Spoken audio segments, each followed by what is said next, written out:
ఆను నీ వంటి వారు ఎవరయ్యా, నిన్నే నమ్ముకున్నాను. నీ వంటి వారు ఎవరయ్యా,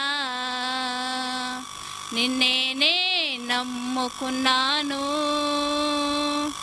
నీ వంటి వారు లేరయ్యా. అద్భుతం చేయుమయ్యా నా జీవితంలో, నిన్నే నమ్మి ఉన్నానేసయ్యా. అద్భుతం చేయుమయ్యా నా జీవితంలో, నిన్నే నమ్మి ఉన్నానేసయ్యా. నిన్నే నమ్ముకున్నాను. నీ వంటి వారు ప్రేమించేదా యేసు రాజా, నిన్నే ప్రేమించేదా. ప్రేమించేదా ప్రేమించేదా ప్రేమించేదా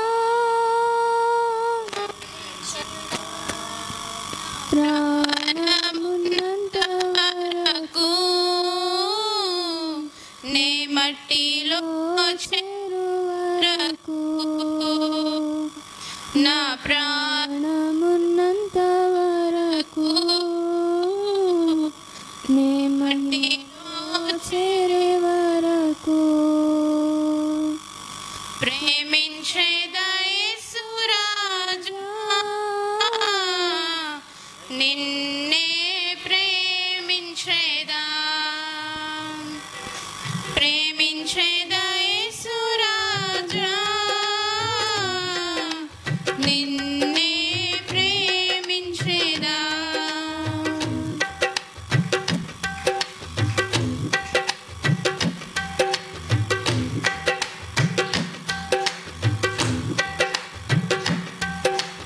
ఆరాధించదా యేసు రాజా, నిన్నే ఆరాధించేదా. ఆరాధించదా యేసు రాజా,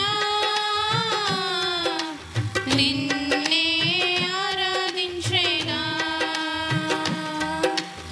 ఆరాధించేదా ఆరాధించేదా ఆరాధించేదా ఆరాధించేదా, నా ప్రాణమున్నంత వరకు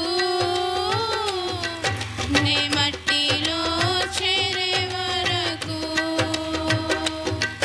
నా ప్రాణమున్నంత వరకు నే మట్టిలో చేరే వరకు.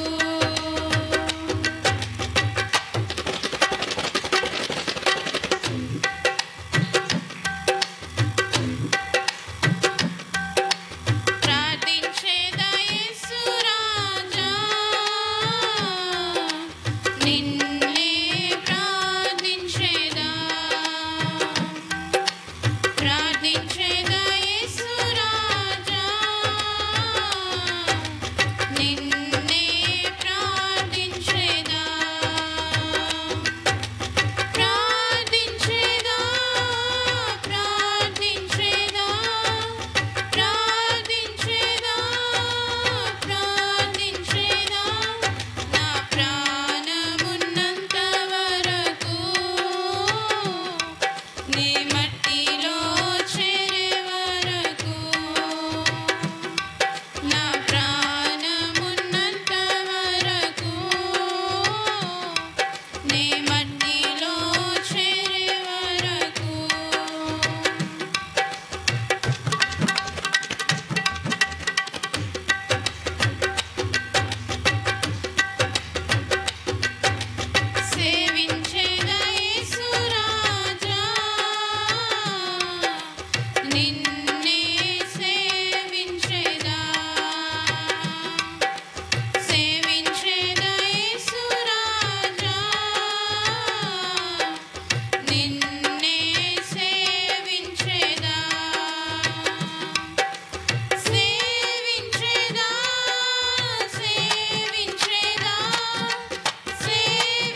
బ్రతికేస్తానయ్యా.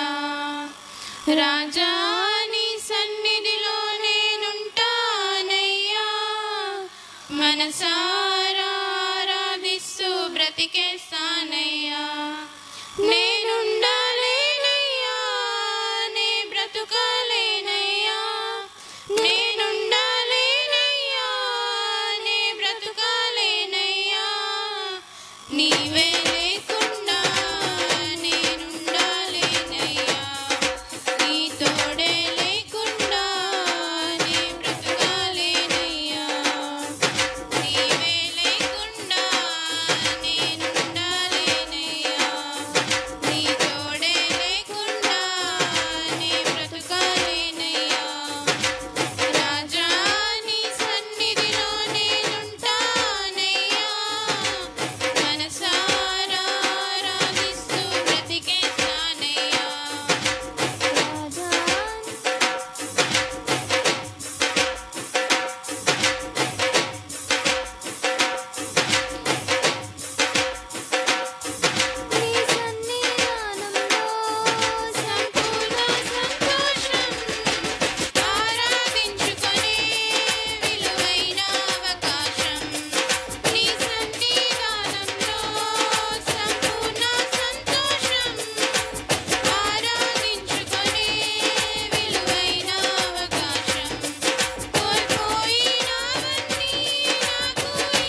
జీవితాన్ని ఒక్కసారి గుర్తు చేసుకొని,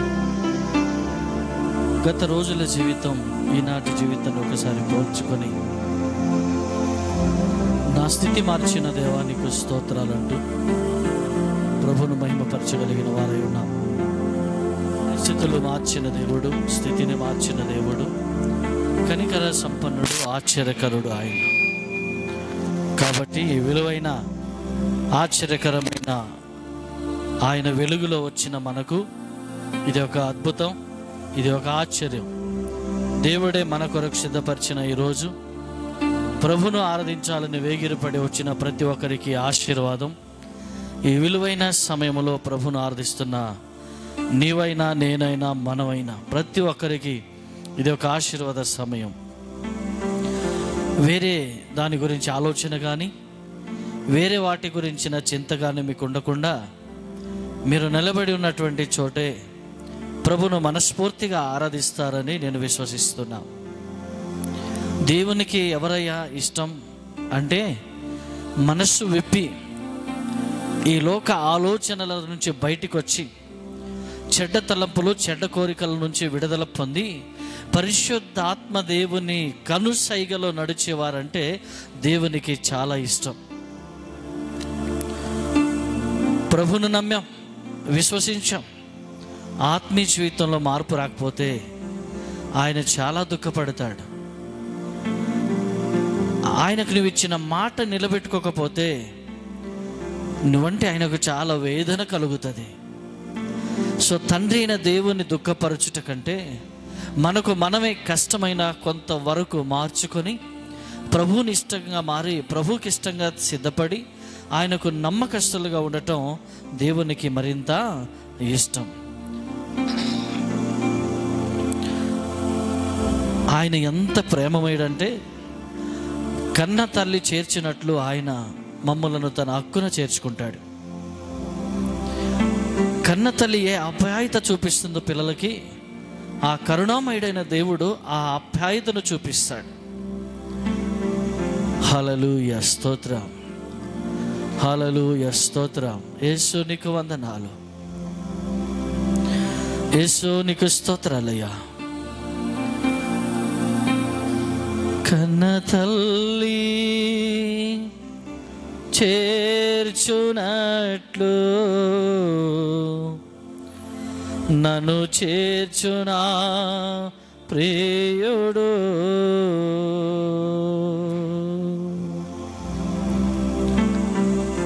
కన్న తల్లి చేర్చునట్టు నన్ను చేర్చునా ప్రియుడు,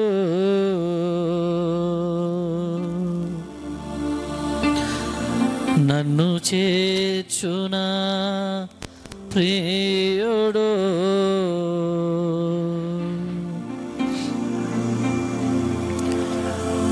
తల్లి ఎలాంటి ప్రేమను బిడ్డల పట్ల చూపిస్తుందో, కరుణామయుడైన దేవుడు కూడా అంతకంటే విలువైన ప్రేమను చూపిస్తున్నాడు. తండ్రి ఎంత గొప్ప ప్రేమను బిడ్డల పట్ల చూపిస్తాడో అంతకంటే విలువైన ప్రేమను నా ప్రభు చూపిస్తున్నాడు.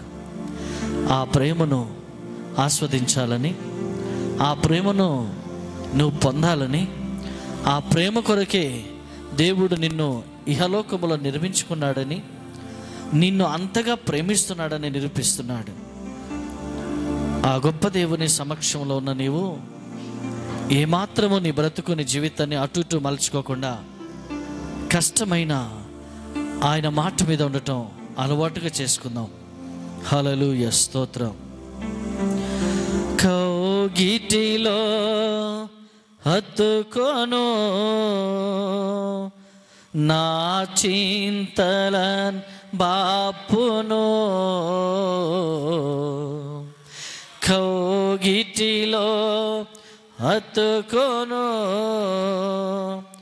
నా చింతలన్ బాపును,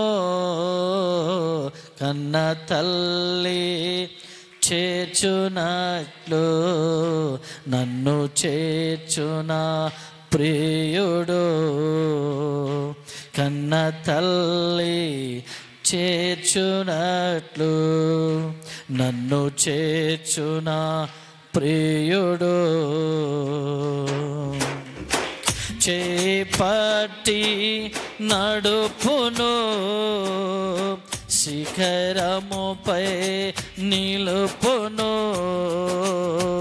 చేపట్టి నడుపును శిఖరముపై నిలుపును.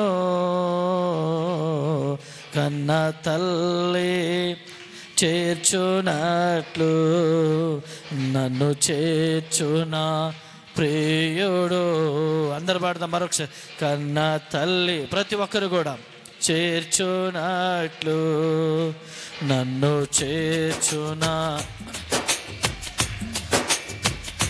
నా కొరకై మరణించే నా పాపము భరించే. నా కొరకై మరణించే నా పాపము భరించే. కన్న తల్లి చేర్చునట్లు నన్ను చేర్చున ప్రియుడు. కన్న తల్లి చేర్చునట్లు నన్ను చేర్చున ప్రియుడు.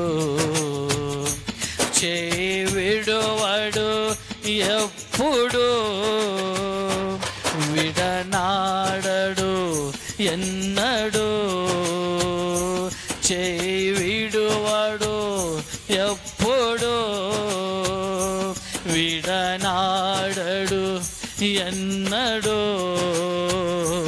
కన్న తల్లి చేర్చునట్టు నన్ను చేర్చున ప్రియుడు. కన్న తల్లి గ్లోరీ చేర్చునట్టు నన్ను చేర్చున ప్రియుడు. కన్న తల్లి చేర్చునట్టు. పరిశుద్ధాత్మ దేవుని సన్నిధిలో ఉన్నాం. ప్రతి ఒక్క నోరు తెరిచి పాడుతారని స్తుతించుదాం. ప్రియుడు కౌగిటిలో హత్తుకొను నా చింతలన్ బాపును. కౌగిటిలో హత్తుకొని నా చింతలన్ బాపును. హల్లెలూయా హల్లెలూయా హల్లెలూయా హల్లెలూయా ఆమేన్. హల్లెలూయా అందరు పాడదాం. హల్లెలూయా హల్లెలూయా హల్లెలూయా హల్లెలూయా హల్లెలూయా హల్లెలూయా హల్లెలూయా హల్లెలూయా ఆమేన్. హల్లెలూయా హల్లెలూయా హల్లెలూయా హల్లెలూయా హల్లెలూయా హల్లెలూయా హల్లెలూయా. ఓ తల్లి చేర్చునట్టు నన్ను చేర్చున ప్రియుడు. కన్న తల్లి చేర్చునట్టు నన్ను చేర్చున ప్రియుడు.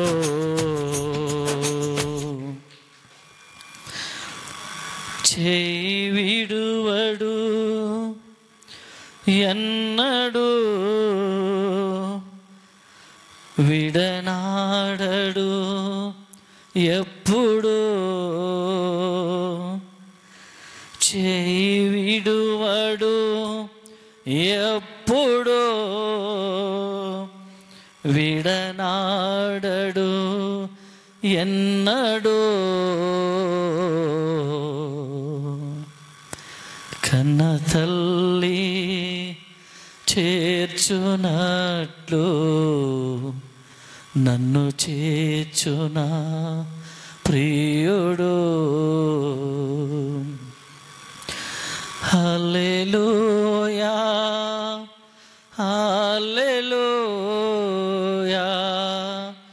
హల్లెలూయా హల్లెలూయా హల్లెలూయా హల్లెలూయా హల్లెలూయా హల్లెలూయా. కన్న తల్లి చేర్చునట్లు నన్ను చేర్చునా ప్రియుడు. స్తోత్రమయ్యా. సర్వశక్తిమంతుడా, మంచి కాపరి మా యేసయ్యా, నీకు వందనాలు. దయగల తండ్రి, కరుణ సంపన్నుడమైన యేసు, నీకు వందనాలు. ఇదిగో ప్రభువా, ఈ రాత్రికాల సమయంలో నీ పాద సన్నిధిలో ఉంటుండగా నాయనా, నీ విలువైన మాటలు తండ్రి నీ కృప చూపించినావు. అందును బట్టి నీకు వందనాలు, స్తోత్రాలు తెలియపరుస్తున్నా. మా మధ్యలో ఉన్న దేవుడు, మాతో ఉన్న దేవుడు, మా మాటల్లో మా ప్రార్థనలో మాతో ఉన్న పరిశుద్ధుడా, నీకు స్తోత్రాలు. హల్లెలూయా. స్తోత్రం స్తోత్రం స్తోత్రం స్తోత్రం స్తోత్రం. అయ్యా నీకు వందనాలు ప్రభువా. పరిశుద్ధుడా, నీకు స్తోత్రాలు. ఇదిగో నిన్ను ఆరాధిస్తుండగా నాయన, నీ బలమైనటువంటి సన్నిధిలో ప్రభా, నీ పరిశుద్ధాత్మ అభిషేకములో మనను నిలబెట్టినందుకు నీకు స్తోత్రాలు. యేసు మాతో ఉన్న దేవుడవు నాయన, నీకు స్తోత్రాలు. హల్లెలూయా. స్తోత్రమయ్యా, నీకు వందనాలు. దేవ, ఈ స్థలమంతా కూడా నీ ఆత్మ చేత నింపుదురుగాక. ఈ స్థలంలో అడుగు పెట్టిన ప్రతి ఒక్కరి జీవితంలో మార్పునిచ్చుదురుగాక. ప్రతి ఒక్కరికి నా బలహీనతలు, రుగ్మతలు, వ్యాధులు, అనారోగ్యము, సమస్యలు, టెన్షన్ యేసు నామములనే దూరమైపోవునుగాక. ఇదిగో ఈ స్థలమంతా నీ శక్తి చేత నింపుదురుగాక. ఇది ఎవరైతే బలహీనుల ఈ స్థలంలో అడుగు పెట్టారో యేసు నామములో ఈ రాత్రి విడుదల కలుగునుగాక. జీవము గల తండ్రి, మీ పరిశుద్ధాత్మ శక్తితో మమ్మల్ని నింపి నడిపించి నా తండ్రి మహిమ ఘనత ప్రభావం తెచ్చుకోమని మాట్లాడబోచుండగా నన్ను సిలువ సాటును దాచి అయా నీ స్వరముతో బిడ్డలతో మాట్లాడి మహిమ ఘనత ప్రభావం తెచ్చుకుంటారని యేసుక్రీస్తు దివ్య నామములో ప్రార్థించి అడిగి పొంది ఉన్నాము తండ్రి. ఆమేన్ ఆమేన్ ఆమేన్. దయచేసి అందరూ కూర్చుందాం.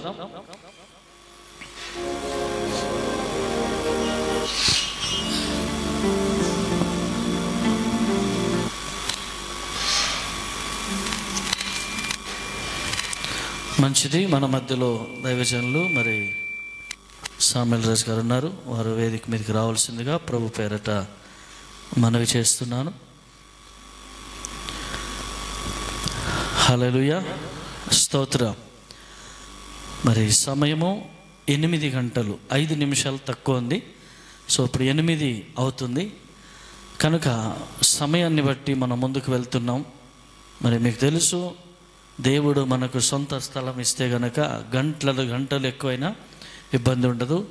ఇక్కడ ఒక క్రమము, ఇక్కడ ఒక పద్ధతి, ఒక సమయ పాలన ఉంటుంది. కాబట్టి కొన్ని నియమాలు, పద్ధతులు పాటించవలసిన అవసరం ఉంది గనక దేవుడు మనల్ని క్షమించి ఆయన చిత్తము జరిగించునుగాక. హల్లెలూయా.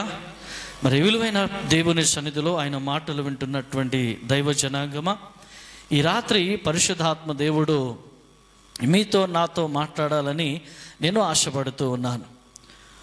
దేవుడు ఎవరిని కాపాడుతాడు? దేవుడు ఎవరిని కాపాడుతాడు? ఈ వాక్యం వింటున్నప్పుడు నీకు ఒక ఆలోచన రావాలి. దొంగ కూడా ఏమంటున్నాడంటే, దేవా నన్ను కాపాడు అంటున్నాడు. ఒక వ్యభిచారి కూడా ఏమంటున్నాడంటే, దేవా నన్ను కాపాడు అంటున్నాడు. ఒక అబద్ధికుడు కూడా ఏమంటున్నాడంటే, దేవా నన్ను కాపాడు అంటున్నాడు. ఒక మోసపూరితమైన ఆలోచన కలిగిన వాడు కూడా ఏమంటున్నాడంటే, దేవా నన్ను కాపాడు అంటున్నాడు. హృదయం నిండా, మనసు నిండా, గుండె నిండా తలంపులతో పాపిష్టి ఆలోచన కలిగిన వాడు కూడా ఏమంటున్నాడు అంటే, దేవా నన్ను కాపాడు అంటున్నాడు. సో ఈ సర్వసాధారణంగా ప్రతి మనిషి దేవుని నుంచి ఏమి ఎక్స్పెక్ట్ చేస్తున్నాడంటే, దేవుడు నన్ను కాపాడితే బాగుండు అని ఆలోచిస్తూ ఉన్నాడు. సో ఈ విలువైనటువంటి మాట నేను మీ ముందుకు తీసుకొస్తున్నప్పుడు, భూమి మీద కొన్ని వందల వేల రకాల ప్రజలు ఉన్నారు. అందులో మీరున్నారు, అందులో నేను కూడా ఉన్నాను. కాబట్టి నేను కాపాడమని కోరుతున్నాను, మీరు కాపాడమని కోరుతున్నారు, సమాజంలో ఉన్న వాళ్ళందరూ కూడా కాపాడమని కోరుతున్నారు. మరో మాట చెప్పాలంటే, యేసయ్య ఎవరో ఇంకా వాళ్ళకి తెలియకపోయినా కూడా ఆ ప్రజలు కూడా ఏమంటున్నారంటే, దేవా నన్ను కాపాడయ్యా అంటున్నారు. సో వాస్తవానికి ఓపెన్ సీక్రెట్ ఏంటంటే, దేవుడు అనేవాడు ఉన్నాడు, కష్టాల్లో ఆదుకుంటాడు అనేది సర్వ మతాల వారు, సర్వ భూమి మీద ఉన్న సర్వ మానవులు కూడా ఎరిగిన సత్యం. ఇది ఓన్లీ క్రైస్తవులకు మాత్రమే సీక్రెట్ బయటపడింది, మిగతా వాళ్ళకి ఏమీ తెలియదు అన్నట్టేమీ లేదు. కానీ వాస్తవం అయితే అందరికీ తెలుసు, కానీ ఎవరో తెలియకపోవచ్చు. కానీ వాస్తవానికి మాత్రం దేవుడు ఉన్నాడు అనే విషయం భూమి మీద ఉన్న ప్రతి మనిషికి ఇప్పుడు తెలుసు. కొంతకాలం వరకు ఆదివాసులు అరణ్యములో జీవిస్తున్నటువంటి వారికి లేకపోయి ఉన్నారు. అలాంటి వారి మధ్యలో కూడా గొప్ప గొప్ప దైవజనులు, మిషనరీలు, దేవుని కోసం చావడానికైనా సిద్ధంగా ఉన్నటువంటి వారు అరణ్యములో ఉన్నటువంటి మనుషుల దగ్గరికి కూడా వెళ్ళి కొంతమందిని చంపేసినప్పటికీ మరికొంతమంది వచ్చి దేవుడు ఉన్నాడు అనే విషయం వారికి తెలియజెప్పారు. ఎంతో మంది ఈ తరుణములో, ఈ కార్యక్రమములో దేవుని స్వార్థ అందించే భాగములో ఎంతో మంది దైవజనులను ఈ మానవ జాతి కొన్ని ఏరియాలకు వెళ్ళినప్పుడు దైవజనులను పొట్టన పెట్టుకున్నారు. కొంతమందిని రోడ్డు మీద కొట్టి చంపారు, కొంతమంది అరణ్యములో షూట్ చేసేశారు, కొంతమంది రోడ్డు మీద పెట్రోల్ పోసి కాల్చేశారు, కొంతమంది కారులో వెళ్తుంటే ఫ్యామిలీకి మొత్తానికి పెట్రోల్ పోసి కాల్చేసి చంపేసిన దాఖలాలు ఉన్నాయి. అయినా కూడా వారి దేశం ఎక్కడో, వారు పుట్టింది ఎక్కడో, కానీ దేవుని కోసం దేశ సరిహద్దులు దాటి దేవుని రాజ్య స్థాపన కొరకు దేవుడే లేడు అనేటువంటి నాస్తికుల మధ్యకు వెళ్ళి, దేవుడే లేడు అనే క్రూరమైన మనుషులు ఉన్నటువంటి ఆ ప్రాంతానికి వెళ్ళి, అలాంటి వారి దగ్గరికి వెళ్ళి, కాదురా బాబు దేవుడు ఉన్నాడు అనే విషయాన్ని తెలియపరచుటకు వాళ్ళు సాయశక్తులుగా కష్టపడినటువంటి చరిత్ర ఎంతో మంది ధన్యులైన వారి చరిత్రలో ఉన్నాయి. ఇప్పటికి నేను చెప్తా ఉన్నాను, ప్రియమైన దేవుని బిడ్డలారా, మేము అంత త్యాగం చేయకపోయి ఉండొచ్చు, కానీ అంత పెద్ద త్యాగము చేయకపోయి ఉండొచ్చు, కానీ వారు చేసిన త్యాగాన్ని బట్టి మాత్రం ఈరోజు మీరు నేను దేవుని మందిరములో కూర్చొని ఆయనను ఆరాధిస్తూ ఉన్నాం. హల్లెలూయా. ఒకవేళ ఆ రోజు వారు త్యాగము చేయకపోయిన ఎడల, ఒక రోజు వారు దేశాన్ని విడిచి మరో దేశం అనుకోకుండా ఇది కూడా నా దేశమే, ఇది కూడా దేవుని చేత నిర్మించబడిన దేశమే అని వారు గనక ఇక్కడికి రాకపోతే ఈరోజు నీకు రక్షణ లేదు, నాకు కూడా రక్షణ లేదు. ప్రియమైన దేవుని సంగమా, దేవుడు ఎవరిని కాపాడుతాడు అనే విషయానికి వస్తే, దేవుడికి అందరు అడుగుతున్నారు. నేను అడుగుతున్నా, ఇందాక చెప్పినట్టుగా దొంగలు అడుగుతున్నారు, మోసగాళ్ళు అడుగుతున్నారు, వ్యభిచారులు అడుగుతున్నారు, ఇంట్లో మారు మనసు లేని వాళ్ళు అడుగుతున్నారు, మారు మనసు ఉన్న వాళ్ళు అడుగుతున్నారు, రక్షణ లేని వాళ్ళు అడుగుతున్నారు, రక్షణ ఉన్నవాళ్ళు అడుగుతున్నారు, దొంగలు, దోచుకున్న వారు, దగాకోర్లు, మొండికోర్లు, వ్యభిచారులు, కామక్రాంతులు అందరూ కూడా దేవుని అడుగుతున్నారు, నన్ను కాపాడు అని. సో దేవుడు అందరినీ కాపాడగలుగుతాడా, లేదా కాపాడగలడా? కాపాడడానికి ఆయనకి ఇష్టమేనా? అయితే ఒక్క విషయం నేను మీతో చెప్పాలి. పరిశుద్ధాత్మ దేవుడు దావీదు రాసిన కీర్తనలో 31వ అధ్యాయములో 23వ వచనాన్ని నేను మీ ముందుగా తీసుకొస్తాను. ఎందుకంటే వాక్యానుసారంగా కొంచెం ముందుకు వెళితే మనకు అర్థం అవుతుంది. యెహోవా భక్తులారా, మీరందరూ ఆయనను ప్రేమించుడి. యెహోవా, అది సంగతి. ఎవరిని కాపాడుతాడు? మొదటిది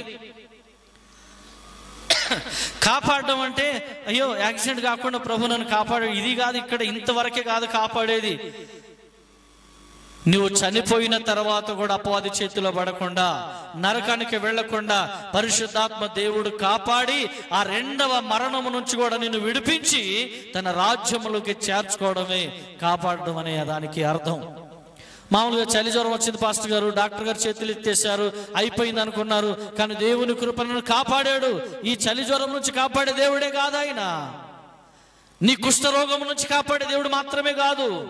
నీ మానసిక దౌర్భాగ్యమైన స్థితిలో నుంచి కాపాడే దేవుడే కాదు.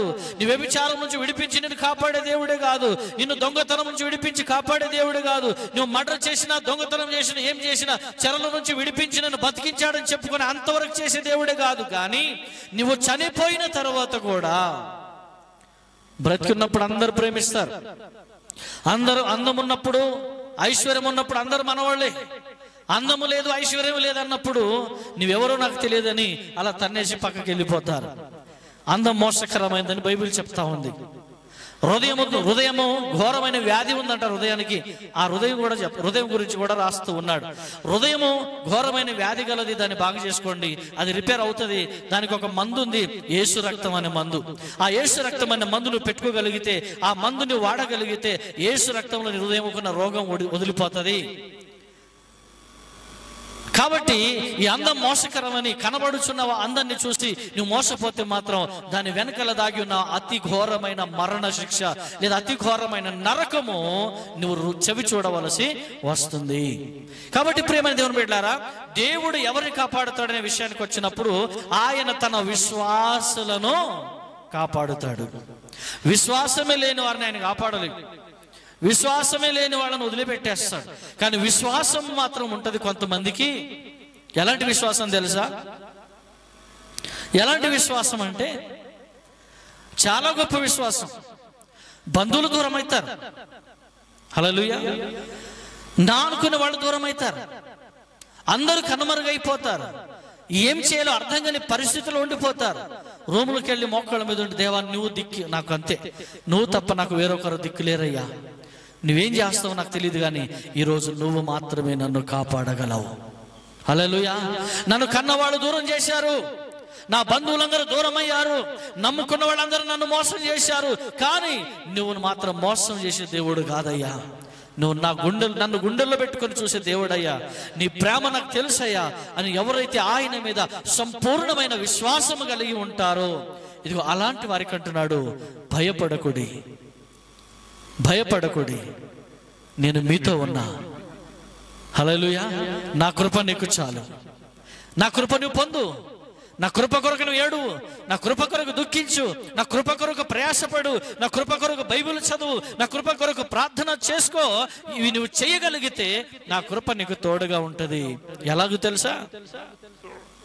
ఒక ఎమ్మెల్యేకు, ఒక ఎంపీకి ఏ విధంగా అయితే ఒక బాడీ గార్డ్స్ ఉంటారో, ఒక ముఖ్యమంత్రికి ఏ విధంగా అయితే వెనకాల బాడీ గార్డ్స్ ఉంటారో, ఒక ప్రధానమంత్రికి ఏ విధంగా అయితే వెనకాల అటు 20 మంది ఇటు 20 మంది బోన్సర్స్ బాడీ గార్డ్స్ ఉంటారో, ప్రియమైన దేవుని బిడ్డలారా, యెహోవాను నమ్మిన నీకు, యేసు ప్రభును నమ్మిన నీకు, ఆయన యందు విశ్వాసం ఉంచిన నీకు, విశ్వాసము ఈయన విశ్వాసి ఈమె విశ్వాసరాలని చెప్పబడుతున్న మీకు దేవుడు అంటున్నాడు, ఇది వాళ్ళకంటే ఎక్కువగా నీకు సెక్యూరిటీ ఇస్తున్నా అంటున్నాడు దేవుడు. ఆ సెక్యూరిటీ ప్రజలకు కనబడకపోవచ్చు, కానీ దేవుడు నీకు ఒక్కరోజు చూపిస్తాడు. చాలా మంది చెప్తున్నారు, చాలా మంది చెప్తూ ఉంటారు, అయ్యగారు నాకు దర్శనం వచ్చింది రాత్రి, నాకు భయంకరమైన గుంతలో పడిపోతున్నానంట, ఎడపక్క ఒకళ్ళు నలుగురు, కుడిపక్క ఒక నలుగురు తెల్లని బట్టలు వేసుకుని నిలబడ్డారంట, యూనిఫామ్ అది, తెల్లని బట్టలు వేసుకుని నిలబడ్డారట. వాళ్ళు నన్ను ఆ గుంతలో పడకుండా ఏం చేస్తున్నారు? కాపాడుతున్నారు, నేను దర్శనం చూసా అని చాలా మంది చెప్తూ ఉంటారు. సో అబద్ధం అని నేను చెప్పట్లేదు, వాస్తవం. నేను ఇంతకు ముందు కూడా చెప్పిన, చేతబడి చేసే వ్యక్తులు, నేను సేవ చేస్తున్న ఏరియాలో దేవుడు అనేకమైన అద్భుతాలు చేస్తూ ఉన్నాడు. లింగాయత్ గా పిలువబడుతున్న ఆ కులస్తురాల్లో ఒక ఆమె భయంకరమైన స్థితిలోకి వెళ్ళిపోయింది. చనిపోతుందేమో అనుకుని భయపడి హాస్పిటల్ తీసుకెళ్తే, హాస్పిటల్లో డాక్టర్ అన్నారు, ఆమె ఎందుకు తీసుకొచ్చారు, ఆల్రెడీ దారిలోనే చచ్చిపోయింది, ఇంటికి తీసుకోపోండి అన్నారు. ఇంటికి తీసుకుపండి అంటే ఇంటికి తీసుకువస్తూ ఒరే ఏదో నరం కొట్టుకుంటుందిరా, కొంచెం తీసుకెళ్ళి ఇక్కడ చర్చ్ ఉంది కదా, ఒక్కసారి ఆ చర్చిలో తీసుకెళ్ళి ప్రార్థన చేపిద్దాం లాస్ట్ ఇంకా అని తీసుకొచ్చి చర్చిలో అలాగా లాస్ట్ లో పడుకోబెట్టారు. సో అప్పటికి వాక్యం చెప్తా ఉన్నాను, అప్పుడు నేనేం మాట్లాడలేదు. వాక్యం అరగంట అయ్యింది, వాళ్ళు అలాగే ఉన్నారు. అరగంట అయిన తర్వాత ఏమైంది, ఎందుకు వచ్చారంటే ఇది సంగతి సార్, ఆమె చనిపోయింది అంటున్నారు, మాకేమో నమ్మకం ఉంది, కొంచెం ఏదో నరం కొట్టుకున్నట్టు మాకు అనిపిస్తుంది, ఏళ్ళు కదులుతున్నట్టు, ప్రార్థన చేయండి సార్ అన్నారు. ఆ ఉన్న 20-30 మంది లేచి అందరం కలిసి చేతులు కట్టుకొని ఒకరి చేతులు ఒకరు పట్టుకొని విశ్వాసంతో బలంగా ప్రార్థన చేశాం. అరగంట ప్రార్థన ఆ చనిపోయిన తల్లిని లేపగలిగింది. హల్లెలూయా. అరగంట ప్రార్థనే, అరగంట సేపు అందరూ ప్రార్థన చేశాం. నేను ఒక్కడిని కాదు, నేను గొప్పతనం చెప్పుకోవాలని నేను చెప్పట్లేదు, నా ప్రార్థన తెలియదు, అక్కడ ఉన్న విశ్వాసుల ప్రార్థన నాకు తెలియదు, కానీ అక్కడ ఉన్నటువంటి వాళ్ళందరం మేము కలిసి ప్రార్థన చేసిన తర్వాత అరగంట ప్రార్థన తర్వాత ఆమె మొత్తం మా బాడీ అంతా షేక్ అయిపోయి కదిలింది, లేచింది, కూర్చుంది, ఇంటికి నడుచుకుంటూ వెళ్ళిపోయింది. డాక్టర్ గారు అన్నారు చనిపోయింది ఇంటికి తీసుకెళ్ళండి అన్నారు, కానీ యేసయ్య అన్నాడు బతికింది నడుచుకుంటూ పోతుంది అని చెప్పాడు. హల్లెలూయా. కాబట్టి ప్రియమైన దేవుని సంగమా, ఈ లోకంలో డాక్టర్ గారు చేయి విడిచిపెట్టినా, బంధువులు చేయి విడిచిపెట్టినా, ఇంకొక 2-4-5 గంటలు అయితే ఆమె తీసుకెళ్లి నిజం కూడా సమాధిలో పెట్టేస్తారు. కానీ సమాధి అంచు వరకు వెళ్ళిన వారిని కూడా ఆయన కాపాడగలడు. కారణం ఏంటి తెలుసా? ఆ విశ్వాసమే. విశ్వాసమే, ప్రభువునందు ఉంచిన విశ్వాసమే. ఇలాగ అదొక అద్భుతం. ఇలా ఎంతో మంది జీవితంలో జరిగినటువంటి కార్యాలు చాలా ఉన్నాయి, చెప్పుకుంటూ పోతే సమయం చాలదు. సో ఇవన్నీ జరుగుతున్న తరుణంలో చేతబడి చేసే గుంపు ఏదైతే ఉందో వాళ్ళు ఇక ఈయననే చంపేస్తే అయిపోతుంది, ఈయన ఎవరికి చేతబడి చేసినా ప్రార్థన చేస్తే తగ్గిపోతుంది, కాబట్టి ఇక ఈయనకి చంపేస్తే ఒక పని అయిపోతుంది అని కుట్రవన్నీ నీ సేవకుని మీద, నీ ముందు నిలబడిన సేవకుని మీద ప్రయోగం చేస్తున్నారు. ఒకరోజు సేవ చేసి రాత్రి 11 గంటలకు వచ్చి భోజనం చేసి పడుకున్నా, 1 గంటకు నాకంతకు నేనే లేచి కూర్చున్నా. ఎందుకు కూర్చున్నానో తెలియదు. ఇంట్లో ఉన్నటువంటి చరిత్ర ఏమీ లేదు, అక్కడ మొత్తం గుట్టలు కనబడుతున్నాయి, ఇల్లు కనబడతలేదు. నాకు ఏంది ఇదేంద్రబాబు, నేను ఇంట్లో కదా పడుకున్నా, ఏంటి కొండలు కనబడుతున్నాయి, ఏంటి కలలు పడుతున్నాయా అని లేచి చూస్తే నిజంగా నేను లేచాను. లేచి చూస్తే కూడా అదే కనబడుతుంది, ఏమి కనబడతలేదు. సరే అని అలా కూర్చొని అలా చూస్తా ఉంటే ఆ కొండల మధ్యలో 2 వ్యక్తులు అలా కింద కూర్చున్నారు. గుంత ఆ 2 కాలువలు, 2 కొండల మధ్యలో ఏదైతే కాలువలాగా ఉంటుందో ఆ 2 లోయ లాంటి ప్రాంతం, అందులో 2 మనుషులు కూర్చొని వాళ్ళ పని వాళ్ళు చేస్తున్నారు. నేను అలా కూర్చొనున్నా. వాళ్ళు మంటపంలాగా ఏదో వేసి దాని మీద నాకు ఆడ ఏమిలో చిన్న వెంట్రుక కూడా కనబడుతుంది, అంత దూరం నుంచి వెంట్రుక కూడా కనబడుతుంది. వెంట్రుకలు, నిమ్మకాయలు, మొలలు, కొబ్బరికాయ బొమ్మ, చందురు, ఇవన్నీ కనబడుతున్నాయి. అవన్నీ కనబడుతున్నప్పుడు నాకేమో శౌర్యం వస్తుంది, కానీ అన్ని కనబడుతున్నాయి. ఒక పక్క ధైర్యం ఉంది, దేవుడు నన్ను కాపాడుతాడు. హల్లెలూయా. ఇవన్నీ చేస్తున్నారు. అయితే చివరికి 2 కూడా కూర్చొని మంత్రాలు చదువుతున్నారు. మంత్రాలు చదువుతూ నా వైపు ఇలా విసురుతున్నప్పుడు అందులోంచి రాకెట్ బాణం లాగా నా దగ్గరికి వస్తూ ఉన్నాయి. అయిపోయింది, నన్ను తాకుతుందన్న తరుణంలో ఇటుపక్క 2, ఇందాక చెప్పాను కదా, ఇటుపక్క 2 తెల్లని వస్త్రాలు ధరించుకొని చేతిలో దీపం పట్టుకొని, ఒక చేతిలో చాకు పట్టుకొని ఆ దీపం మీద చాకు పెట్టి దాన్ని కాపుతుంటే అది ఎర్రగా అయిపోయింది చాకు, ఆ కత్తి. సో ఇది దగ్గరికి వచ్చిన తర్వాత వాళ్ళు ఏం చేస్తున్నారు, 2 దూతలు అంటే ఆ బాణం లాగా వచ్చేదాన్ని ఇలా నా దగ్గరికి వచ్చిన తర్వాత కట్ చేస్తున్నారు. కట్ చేసినప్పుడు సగం కింద పడుతుంది, సగం మళ్ళీ రిటర్న్ వెళ్ళిపోతుంది. అలా అరగంట సేపు చేసిన ఆ ప్రార్థన, ఆ యొక్క యుద్ధంలో 2 మాత్రమే యుద్ధం చేశారు. నా పక్కన ఉన్న 2 యుద్ధం చేస్తున్నారు. అరగంట సేపు అలాగే జరిగింది. హల్లెలూయా. అరగంట సేపు అయిన తర్వాత వాళ్ళకి కుదరదు అనుకున్నారేమో తెలియదు, కానీ లేచి అవన్నీ కూడా సదురుకొని ఒక టవల్లో కట్టుకొని ఆ గుట్టల్లో పడి పారిపోతా ఉన్నారు, ఆ కొండల్లో పడి పారిపోతున్నారు. ఇది అబద్ధం. వాళ్ళు గనుక నిజంగా మాంత్రికులైతే నాకు కనబడాలి వాళ్ళ ఫేస్ అని ప్రార్థన చేసుకున్నా. ప్రార్థన చేస్తే వెళుతూ వెనక్కి తిరిగి చూశాడు ఒక ఆయన. ఇంకొక ఆయన కూడా చూస్తే వీళ్ళ చూద్దాం, ఇది కూడా నిజమా అబద్ధం నాకు తెలియదు కదా, ఇది కూడా కళ ఉండొచ్చు కదా, ఇది నిజంగా చేస్తే గనక వారు పొద్దున్నే వచ్చి నన్ను కలవాలి. ప్రభుతో నా ప్రార్థన, వాళ్ళు ఉదయమే లేచి నన్ను వచ్చి కలవాలి.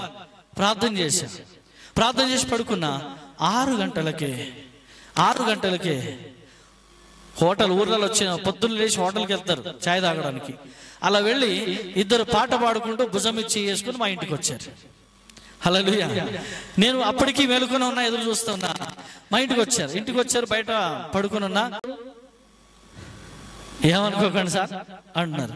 అరే నేను మిమ్మల్ని గురించి ఏమనుకుంటా, ఏమైంది మీకు, నాకు ఏమైంది? మేము బాగానే ఉన్నాం, నువ్వు బాగానే ఉన్నావు కదా, ఎందుకు ఏమనుకోవద్దని ఎందుకు అంటున్నావు అంటే, లేదు సార్ మీకు అన్ని తెలుసు. నాకేం తెలియదు, ఏం మాట్లాడుతున్నా నాకేం అర్థం కావట్లేదు అంటే, లేదు సార్ మీరు అబద్ధం చెప్తున్నారు, మీకు అన్ని తెలుసు అని వాళ్ళు అంటారు. సరే అదేదో జరిగింది కానీ ఇప్పుడు ఏంటి సంగతి అన్న. ఏం లేదు కానీ మేము నిజంగానే నిన్ను చంపేద్దాం అనుకున్నాం, కానీ నీ వెనకలో ఉన్న శక్తి సాధారణమైన శక్తి కాదు. హల్లెలూయా. నీ వెనకలో ఉన్న శక్తి సాధారణమైన శక్తి కాదు, జీవము కలిగిన దేవుని శక్తి. ఇప్పుడు నేనే కాదు, నాకు విద్య నేర్పించిన వాడు కూడా నిన్నేమి చేయలేడు అని చెప్పారు. అవునా, అయితే సంతోషమే కదా. మరి నాకు ఆ నమ్మకం ఉంది, ఎందుకంటే నన్ను పుట్టించిన వాడు నాకంటే చాలా గొప్పవాడు నా దేవుడు, నమ్మదగిన దేవుడు. ఆయనను నమ్మి ఆయన సేవ కొరకు వచ్చాను. కుటుంబాన్ని, బంధువుల్ని, స్నేహితుల్ని, రక్త సంబంధికులను, తల్లిదండ్రులను వదిలిపెట్టి ఆయన పరిచర్య కొరకు బయలుదేరినప్పుడు ఈ మాత్రం ఆయన నన్ను కాపాడకపోతే ఎలా? ఖచ్చితంగా కాపాడుతాడు, నాకు విశ్వాసం ఉంది అన్నప్పుడు, సార్ మనసులో ఏం పెట్టుకోకండి, ఈ రోజు నుంచి మేము మీ దారికి రాము, మీరు మా దారికి రావద్దు. నేను మీ దారికి రావడం ఏంటి? ఎవరు చర్చికి వస్తే వాళ్ళ కొరకు ప్రార్థన చేయడమే నా పని. మంత్రిక శక్తులు ఉంటే వదిలిపోతాయి, దయ్యపు శక్తులు ఉంటే వదిలిపోతాయి, అంతేగాని నువ్వు రావద్దని చెప్పడానికి నువ్వెవరు అన్నప్పుడు, లేదు సార్ నేనన్నా ఆ రోజు జాగ్రత్తగా ఉండండి, దేవుని ఉగ్రత నీ మీదకి వస్తే మాత్రం భయంకరమైన పరిస్థితి మీ ఇంట్లో చొరబడుతుంది, జాగ్రత్త అని చెప్తే, ఏం జరుగుతుంది అంటారు అన్నాడు. ఏమో చెప్పలేము, మరణం రావచ్చు, ఏదైనా ఘోరమైన వ్యాధి కూడా రావచ్చు దేవుని మాట వినకపోతే. ఇప్పటికే దేవుడి మీద హెచ్చరించాడు, మానుకోండి, ఇక మీదట మంచిగా బ్రతకండి అన్నప్పుడు, లేదు సార్ ఈ రోజు నుంచి మేము మానేస్తాం అన్నారు. 6 నెలల వరకు మానేశారు. 6 నెలల తర్వాత ఒకడు పిచ్చి వేసి మళ్ళీ అలాగే చేస్తే వాడికి 2 కొడుకులు. ఒక కొడుకు కర్ణాటకలో బీదర్లో హాస్టల్లో చదువుకుంటున్నాడు, చిన్నవాడు, వాడు చచ్చిపోయాడు, పెద్దవాడు మెంటలోడయ్యాడు. హల్లెలూయా, హల్లెలూయా. ఆ ముసలాయన ఇంకా బతుకున్నాడు. అప్పుడప్పుడు ఏరియాకి వస్తుంటాడు, ఎల్బీ నగర్కి కలుస్తుంటాడు. సార్ మీరు చెప్పినట్టే జరిగింది సార్, ఇప్పుడు నా బతికేంది సార్ అంటే, ఆ రోజే చెప్తే వింటే బాగుండు కదా, వినలేదు, ఇప్పుడు నేనేం చేయాలి అని. ఎవరు ఉన్నప్పుడు ఆయన ఒంటరికి కలిస్తే మాత్రం ఖచ్చితంగా మాట్లాడతాడు, మనుషులు ఉన్నప్పుడు గుర్తుపట్టనట్టు వెళ్ళిపోతూ ఉంటాడు. ప్రియమైన దేవుని బిడ్డలారా, రెండో వ్యక్తికి భయంకరమైన, వాళ్ళ అమ్మకి కుష్ఠరోగం, ఆయనకు కుష్ఠరోగం, ఆయన భార్యకు కుష్ఠరోగం వచ్చింది. అలాంటి వ్యక్తుల గురించి ఎందుకు చెప్తున్న ఈ రోజు అంటే, యెహోవా విశ్వాసులను కాపాడును. హల్లెలూయా. యెహోవా విశ్వాసులను కాపాడును. నీవు ఆయనందు విశ్వాసము కలిగి ఉంటే, ఆయన నమ్మకం ఉంచి ఉంటే, ఈ భూమి మీద నిన్ను ఏది కూడా ముట్టలేదు. దేవుడు అంటున్నాడు కదా, నిన్నెవరన్నా ముట్టితే నా కంటి గుడ్డును ముట్టునట్టే. వాడి సంగతి నేను చూసుకుంటా. నీ పని ఏంది? ప్రార్థన చెయ్యి. నీ పని ఏంది? మోకరించు. నీ పని ఏంది? నాకు మొరపెట్టు. నీ పని ఏంది? నన్ను గోసాడు, మిగతాది నేను చూసుకుంటా. హల్లెలూయా. ప్రియమైన దేవుని బిడ్డలారా, మీరు చూస్తున్నారు, ఇంతకాలం నుంచి దేవుడు సంఘాన్ని ఆశీర్వదిస్తూ సేవను కొనసాగిస్తూ, ఇదిగో తక్కువ మందితో ప్రారంభించబడిన సంఘం ఈరోజు 100ల కుటుంబంగా దేవుడు చేసిన దాని వెనకాల ఉన్న రహస్యం ఏంటంటే, ఆస్తి అంతస్తు కాదు కానీ ఈ చిన్న సేవకుని ప్రార్థన మాత్రమే. అందరి దగ్గర ఉన్నట్టు కార్లు, బంగ్లాలు లేకపోవచ్చు కానీ, అందరి దగ్గర ఉన్నట్టు వెండి బంగారాలు లేకపోవచ్చు కానీ, అందరి దగ్గర ఉన్నట్టు రంగు అంగులు లేకపోవచ్చు కానీ, ఒకటి మాత్రం నిజం, మీరెక్కడున్నా, ఏ పరిస్థితిలో ఉన్నా, మీ కొరకు నేను చేయగలిగింది ఏమన్నా ఉన్నది అంటే అది కేవలం ప్రార్థన మాత్రమే. హల్లెలూయా. అందరిలాగా మబ్బు పెట్టి లోన్ వస్తాయి, డబ్బులు వస్తాయి, కోట్లు వస్తాయి నేను చెప్పేది మనిషిని కాదు కానీ, నేను మాత్రం ధైర్యంగా చెప్పగలుగుతా, మీరు ఎక్కడున్న నా ప్రార్థన మాత్రం మీ దగ్గరికి వస్తుంది, మీకోసం ప్రభు దగ్గర విలవిలలాడుతూ ఉంటది. హల్లెలూయా. ఇది దేవుడు చెప్పిన మాటల్లో మొదటిది, యెహోవా విశ్వాసులను కాపాడును. రెండో మాటను మనం గమనించినట్లయితే 41వ అధ్యాయం 1-2 వచనాల్లో దావీదు రాసిన కీర్తన 1-2 వచనాలు చూడండి. బీదలను కటాక్షించువాడు ధన్యుడు, ఆపత్కాలమందు యెహోవా వానిని తప్పించును.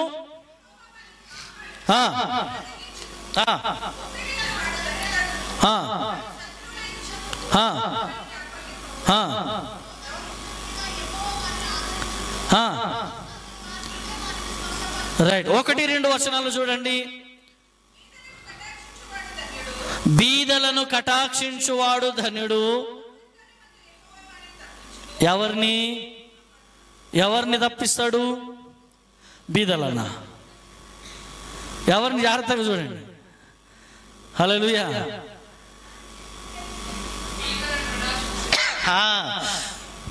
ఈయన బేదోడు, ఆయన బీదోడు.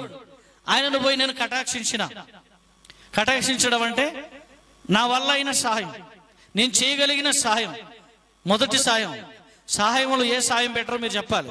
మొదటి సాయం డబ్బు సాయం, రెండవ సాయం ప్రార్థన సాయం, మూడవ సాయం అవసరాలు తీర్చటం, నాలుగవ సహాయం ఇంకేముంటాయి? కొన్ని ఉంటాయి.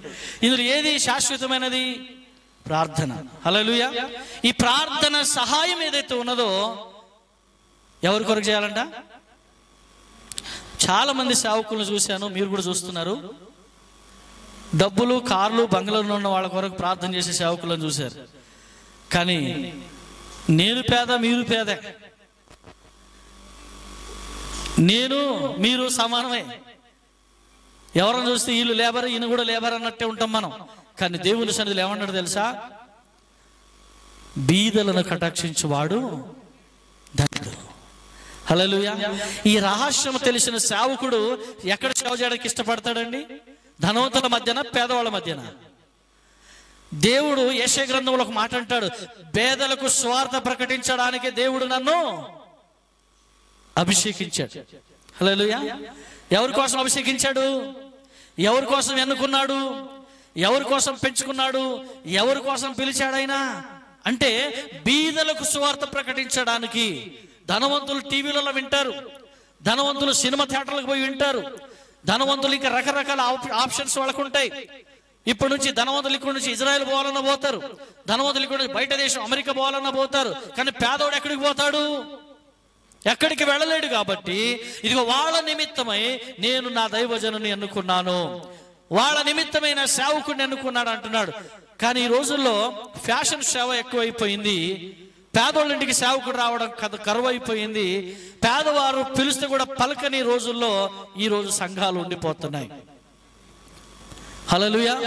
పేదవాడికి ఆలోచన ఉంటది, నా సేవకుడు పిలిస్తే మా ఇంటికి రావాలి, మా ఇంట్లో ఒక ముద్ద అన్నం తినాలి, ఒక పూట ప్రార్థన చేసి వెళ్ళాలి మా ఇంటికి సేవకుడు వచ్చి అని పిలిస్తే రాని తరుణాలు ఎన్నో ఉన్నాయి. కాబట్టి వాక్యం అంటుంది, రోజు నువ్వు సేవకుడికి ఎన్నుకోబడితే పిలిస్తే వెళ్ళాలి, పిలవకపోతే వెళ్ళకూడదు. అది రాంగ్. యేసు ప్రభు కూడా తలుపు దగ్గర దాకా వచ్చాడు.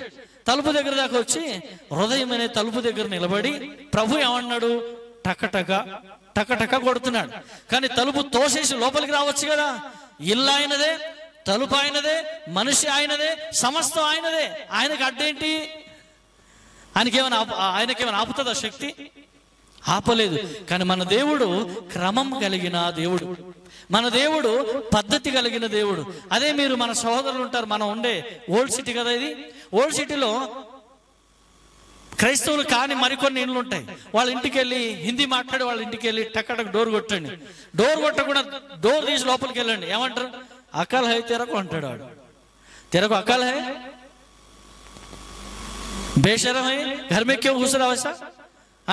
बटन मार सकते ना, बेल కొట్టొచ్చు కదా, డోర్ కొట్టొచ్చు కదా, దర్వాజా మారనా? మీ అమ్మ నాన్న ఇలాగే నేర్పించారు. ఎన్ని మాటలు వస్తాయో.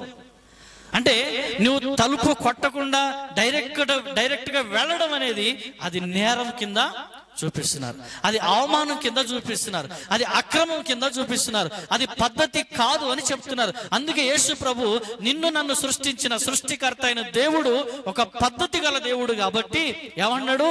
తలుపు దగ్గర నిలబడి ఏమన్నాడు? టకటక టకటక డోర్ కొడుతున్నాడు. ఎప్పుడైతే ఆయన స్వరం విని నువ్వు తలుపు తీస్తావో అప్పుడు మాత్రమే యేసయ్య నీ ఇంట్లోకి వస్తాడు. హల్లెలూయా. మీకు ఇంకో క్వశ్చన్ చెప్తా. జక్కయ్య ఊరి మీద నుంచి 100 సార్లు యేసుప్రభు వెళ్ళి ఉంటాడు. జక్కయ్య ఉన్నాడు కదా బైబిల్లో, లూకా వార్తలో. ఈయన ఉన్న ఊరి మీద నుంచి యేసుప్రభు 100 సార్లు వెళ్ళి ఉంటాడు. టక్కుమని వెళ్ళి జక్కయ్య ఉంటాడు, ఇక్కడ వాళ్ళ ఇంటికి పోదాం పద అనలేదు. సో ఎప్పుడైతే జక్కయ్యకు ఆశ కలిగి యేసయ్యను చూడాలి, ఆయనను కలవాలి, ఆయనను పిలవాలి అనే ఆలోచన ఉండిందో అప్పుడు పని కట్టుకొని ఆయన చాలా బిజీ. మీకు తెలుసా,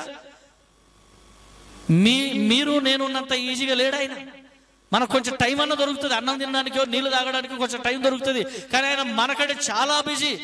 దేనిలో బిజీ? ప్రజల రక్తం తాగడంలో బిజీ, మందిని ఇబ్బంది పెట్టడంలో బిజీ, డబ్బులు లాక్కోవడంలో బిజీ, ఎక్కడికి పోయినాయి ట్యాక్స్ వసూలు చేయడంలో చాలా బిజీ. ఈ బిజీ ఎక్కడ నిలబడితే అక్కడ 100,000 వస్తాయి ఆయనకు. అది వదులుకొని ఒకరోజు ఏం చేశాడంటే, యేసయ్యను చూద్దాం ఈరోజు అని వెళ్ళాడు. పని కట్టుకుని వెళ్ళాడు. పని కట్టుకునే యేసు ఎవరో అని చూడగోరను గాని అక్కడ జనాలు చాలా మంది ఉన్నందున ఆయన చూడలేకపోయాను. కాబట్టి అప్పుడు యేసు ప్రభు ముందున్న దారిలో వెళ్ళబోతున్నాడు అని తెలుసుకొని అతడు ముందుగా వెళ్ళి ఆ చెట్టు మీదకి ఎక్కి కూర్చున్నాడు. ఆయన చూసాడని కూర్చున్న తర్వాత జరిగిన విషయం ఏంటంటే, యేసు ప్రభు రానే వచ్చాడు, ఆ చెట్టు కింద నిలబడ్డాడు, పైకి చూశాడు. జక్కయ్య కిందికి దిగు బాబు అన్నాడు. హల్లెలూయా, హల్లెలూయా. ఏమన్నాడు? యేసు ప్రభు నేరుగా అదే చెట్టు కొమ్మ కింద నిలబడి జక్కయ్య కిందికి దిగు అన్నాడు కదా. జక్కయ్య త్వరగా దిగు అంటే చెట్టు మీదకి ఎక్కింది ఎవరని? జక్కయ్య. ఎవరికి తెలుసు? యేసయ్యకి తెలుసు. యేసయ్యకి అసలు కలిసి అడిగినా లేదు. కానీ ఏమనుకున్నాడు? యేసయ్యను చూడాలని అనుకున్నాడు, యేసయ్య దగ్గరికి వెళ్ళాలనుకున్నాడు, యేసయ్యతో కలిస్తే ఎంత బాగుండో అనుకున్నాడు. అందరూ ఆయన గురించి చెప్తే నేను కూడా ఒక్కసారి ఆయన ముందు నిలబడితే ఎట్లుంటుంది అనుకున్నాడు. కానీ ఆశ కలిగిన హృదయాన్ని నా ప్రభు తృప్తిపరిచేవాడు కాబట్టి అలాంటి జక్కయ్యను ఆశ కలిగినందుకు దేవుడే ఆయన దగ్గరికి దిగి వచ్చాడు. వచ్చిన తర్వాత పేరు పెట్టి పిలిచాడు. నీవెవరో నా కోసం కూర్చున్నట్టున్నావు, కొంచెం దిగానలేదు. జక్కయ్య అంటే ఆయన ఎంత మంచి దేవుడు అంటే, నువ్వు ఆయన కోసం విలపిస్తే, నువ్వు ఆయన కోసం ఎదురు చూస్తే నీ పేరు, నీ ఊరు, నీ అడ్రస్ మొత్తం తెలుసు ఆయనకు. నీ చరిత్ర మొత్తం తెలుసు ఆయనకు. నిన్నట్టు వరకు నీ ఆలోచనలు ఏమున్నాయో తెలుసు ఆయనకు. చర్చికి రాకముందు నీ మైండ్లో ఏముందో తెలుసు ఆయనకు. చర్చికి వచ్చిన తర్వాత నీ మైండ్ ఎలా మారిందో కూడా తెలుసు ఆయనకు. దేవుని దర్శించిన తర్వాత నీ స్థితి ఎలా మారిందో కూడా దేవుడికి పూర్తిగా తెలుసు. సో తెలిసిన దేవుడు అంటున్నాడు, జక్కయ్య అని ఆయనకు పిలిచినట్టు ఈరోజు నిన్ను నన్ను కూడా పిలుస్తున్నాడు. అయితే నిన్ను యేసు ప్రభుని ఇంటికి పిలవాలని ఆశ ఉందా? అయితే పిలిస్తే వస్తాడా రాడా? వస్తాడు. వస్తే ఏం చేశాడు? అన్నం ఇస్తే అన్నం తిన్నాడు, నీళ్ళు ఇస్తే నీళ్ళు తాగాడు, ఛాయ్ ఇస్తే ఛాయ్ తాగాడు. ఆ ఇంట్లో నుండి బయటకు వచ్చేటప్పుడు ఆ ఇంటి వైపు చూస్తే ఏమన్నాడంటే, మనస్ఫూర్తిగా ఇంటిని ఆశీర్వదించి ఈ రోజు నుంచి ఇంటికి రక్షణ వచ్చింది. హల్లెలూయా. ఈ రోజు నుంచి ఇంటికి రక్షణ వచ్చింది అని చెప్పాడు. సో నేనేమంటున్నా అంటే, ఒక సేవకుడిని మీరు పిలిస్తే ఆశీర్వాదం, పిలవకుండా వెతుక్కుంటూ వస్తే ఆశీర్వాదం కాదు. ఎందుకంటున్నా ఈ మాట అంటే, ఈ బైబిల్లో ఉన్న సత్యం అది, యేసు ప్రభుకున్న క్రమం అది. నేను అందుకే నువ్వు ఆశీర్వదించబడాలని చాలా సార్లు కఠినంగా చెప్తూ ఉంటా. అది ఎక్కడ చెప్పరు, అది ఎక్కడ కూడా వినబడదు. ఆ మాట కొత్తగా వినబడేసరికి అది మీకు ఎలాగో కనబడుతూ ఉంటది. కాబట్టి అలాగే మీరేమో వరి అవ్వద్దు. బైబిల్ 10 సార్లు చదివితే వాక్యమే మీతో మాట్లాడుతుంది. కాబట్టి యేసు ప్రభు చూడండి, అన్ని సమస్తం అధికారం ఉన్నా కూడా నిన్ను పుట్టించింది ఆయనే అయినప్పటికీ, నన్ను పుట్టించింది ఆయనే అయినప్పటికీ నా హృదయం దగ్గరికి నిలబడి లోపలికి వెళ్తలేడు, పిలుస్తున్నాడు. పాస్టర్ గారు, నీ హృదయంలోకి నన్ను పిలుస్తావా? నీ స్థితి మార్చాలనుకుంటున్నా, నీ అవసరాలు తీర్చాలనుకుంటున్నా. పాస్టర్ గారు, నీ హృదయం తలుపు తెరుస్తావా అంటే, యేసయ్యా నువ్వు వచ్చావా? తీస్తున్న ప్రభువా, రా వచ్చేయి అంటే సంతోషంగా నీ హృదయంలోకి వస్తాడు. సంతోషంలో నీ హృదయంలోకి వచ్చి నీ స్థితిని మారుస్తాడు, నీ పరిస్థితిని మారుస్తాడు, నీ అవసరం తీరుస్తాడు. ఆయన అంటున్నాడు కదా, నీ అవసరం ఎవరు తీర్చకపోయినా కూడా మనుషుల మీద ఆశ పెట్టుకోకు. మనుషులు చేసే ఏ చిరు సహాయం అయినా, ఏ పెద్ద సహాయం అయినా అది తాత్కాలికమైనది, శాశ్వతమైనది కాదు. కానీ దేవుడు మాత్రం ప్రార్థన ద్వారా నీకు ఏదైతే ఇస్తున్నాడో, ప్రార్థన ద్వారా ఏదైతే నీ కొరకు సిద్ధపరుస్తున్నాడో అది శాశ్వతమైనది, అది తరిగిపోనిది, కరిగిపోనిది, దొంగలు ఎత్తుకుపోలేనటువంటి స్థితి అది. హల్లెలూయా. కాబట్టి మూడో విషయాన్ని మనం చూసినాం ఇక్కడ, బీదలను కటాక్షించువాడు ధన్యుడు, ఆపత్కాలమందు యెహోవా వానిని తప్పించును. ఎవరైతే ఎవరైతే పేదల పక్షాన ఉంటాడో, పేదవారి గురించి ప్రార్థన చేస్తాడో, అవసరంలో ఉన్న వారి గురించి మొరపెడతాడో, ఆ ఆపద అనేది వాళ్ళకి కాదు, మొరపెట్టిన వాళ్ళు కూడా రావచ్చు. కాబట్టి ఇప్పుడు నేను మొరపెడుతున్నా, నాకు కూడా ఆపద రావచ్చు. ఆపద వచ్చినప్పుడు తండ్రి ఏం చేస్తాడంటే, అయ్యయ్యో నువ్వు అందరి కొరకు మెరపడతావే, అందరి కొరకు ప్రార్థన చేస్తావే, నీకు ఇలాంటి పరిస్థితి వచ్చిందా, రాబిడ్డ అని దేవుడు నన్ను విడిపిస్తాడంట. సో అలాగే నీవు కూడా అనేకుల కొరకు మన షాలోమ్ టెంపుల్లో గ్లోబల్ ప్రేయర్ టవర్ ద్వారా ప్రతి ఉదయము ప్రార్థన చేస్తున్నటువంటి సమూహం ఉన్నారు. వారు ప్రార్థన చేస్తున్నారు, అనేకుల కొరకు రోజు ప్రార్థన చేస్తున్నారు. ఏదో ఒక రోజు వారికి కూడా ఆపద రావచ్చు కదా. వచ్చినప్పుడు దేవుడు అంటున్నాడు, రోజు అనేకుల కొరకు మొరపెడతావు కదా బిడ్డ, నేను ఇప్పుడు నీ అవసరం తీరుస్తా ఉండు, నువ్వు ధైర్యంగా ఉండు, నువ్వు బాధపడకని దేవుడే విడిపించి వారిని తప్పిస్తాడు. తర్వాత మూడో విషయాన్ని 97వ కీర్తన 10వ వచనంలో, 97వ కీర్తన 10వ వచనం, త్వరగా ముందుకు వెళ్దాం. ఏందంట, యెహోవాను ప్రేమించు వారలారా, యెహోవాను ప్రేమిస్తున్నా అనే చెప్పే ప్రతి భక్తులు, అర్థమైందండి, దేవుణ్ణి ప్రేమిస్తున్నా, యేసయ్యను ప్రేమిస్తున్నా, నేను దేవుణ్ణి నమ్ముకున్నా, నేను క్రిస్టియన్ అని చెప్పుకుంటున్న ప్రతి ఒక్కరికి ఆయన చెబుతున్నటువంటి మాట ఎంత గొప్ప మాట అది. దేవుణ్ణి ప్రేమిస్తున్నటువంటి ప్రజలారా,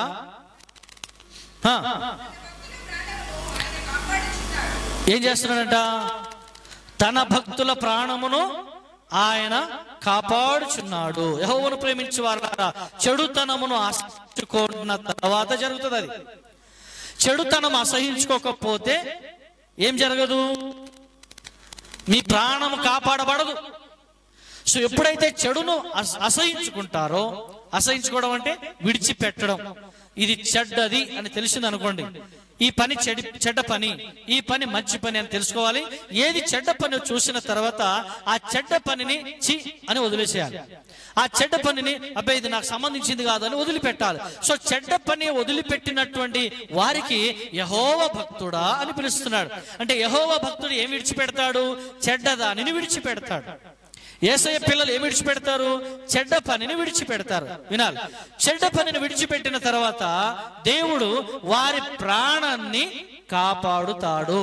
హల్లెలూయా. ఏం కాపాడుతాడు, భక్తుల ప్రాణం. అది ఎంతో విలువైంది తెలుసా, చాలా విలువైంది దేవుని దృష్టిలో. కాబట్టి భక్తుల ప్రాణాన్ని దేవుడు విడిచిపెట్టాడు. బతికున్నంత వరకే కాదు గాని చనిపోయిన తర్వాత కూడా ఈ ప్రాణాన్ని ఆయన వదిలిపెట్టాడు. హల్లెలూయా. మనకు ఒకవేళ రేపే లాస్ట్ రోజు అనుకున్నా కూడా ఆ ఎల్లుండి తర్వాత కూడా నా దేవుడు నన్ను వెంబడిస్తూనే ఉంటాడు. ఆ దేవుని కృప నన్ను వెంబడిస్తూనే ఉంటది. ఏ పరిస్థితిలో అయినా ఆయన రాజ్యంలో నిరంతరం ఉండడానికి ఆయన నన్ను సెక్యూర్ చేసుకుంటాడు. ఇందాక చెప్పాను, ఒక ఎమ్మెల్యే ఎంపీకి ఉన్నటువంటి ప్రొటెక్షన్ ఏ విధంగా ఉంటుందో అంతకంటే అద్భుతంగా దేవుడు తన దూతల చేత నీకు ప్రొటెక్షన్ ఇస్తాడు. హల్లెలూయా. తర్వాత మరో విషయాన్ని చూసినప్పుడు 116 కీర్తనల్లో 6వ వచనం ఒక్కసారి చూడండి. 116:6 యెహోవా ఎవరిని కాపాడుతాడు, సాధులంటే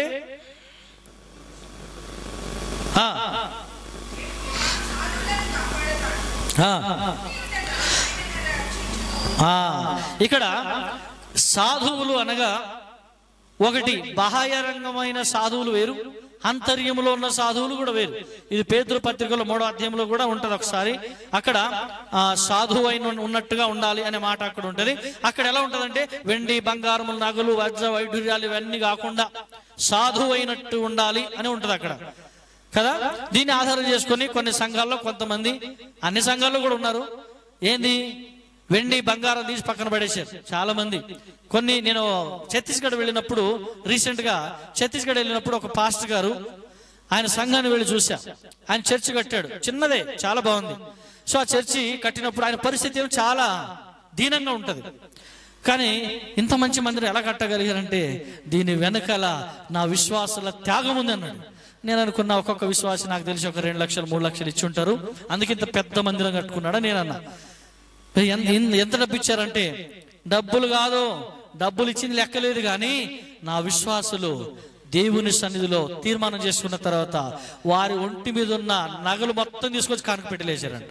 ఆ రోజు ఆదివారం మొత్తం తీసుకొచ్చి అక్కడ వచ్చిన వాళ్ళు, మనకైతే కొంచెం చాలన్నట్టుగా కొంచెం ఉంటది, కానీ అక్కడైతే ఒక్కొక్కరి దగ్గర 5 తులాలు 10 తులాలు 20 తులాలు ఉంటది. సో అలాంటిది మొత్తం నగలు తీసుకొచ్చి కానుక పెట్టలేసి ప్రార్థన చేసుకుని వెళ్ళిపోయారంట. ఆ కానుకలు లెక్క పెడుతున్నప్పుడు వాళ్ళు చూసి, పాస్టర్ గారు ఇది మొత్తం బంగారం ఉందండి ఇంట్లో అంటే, దేవునికి స్తోత్రం.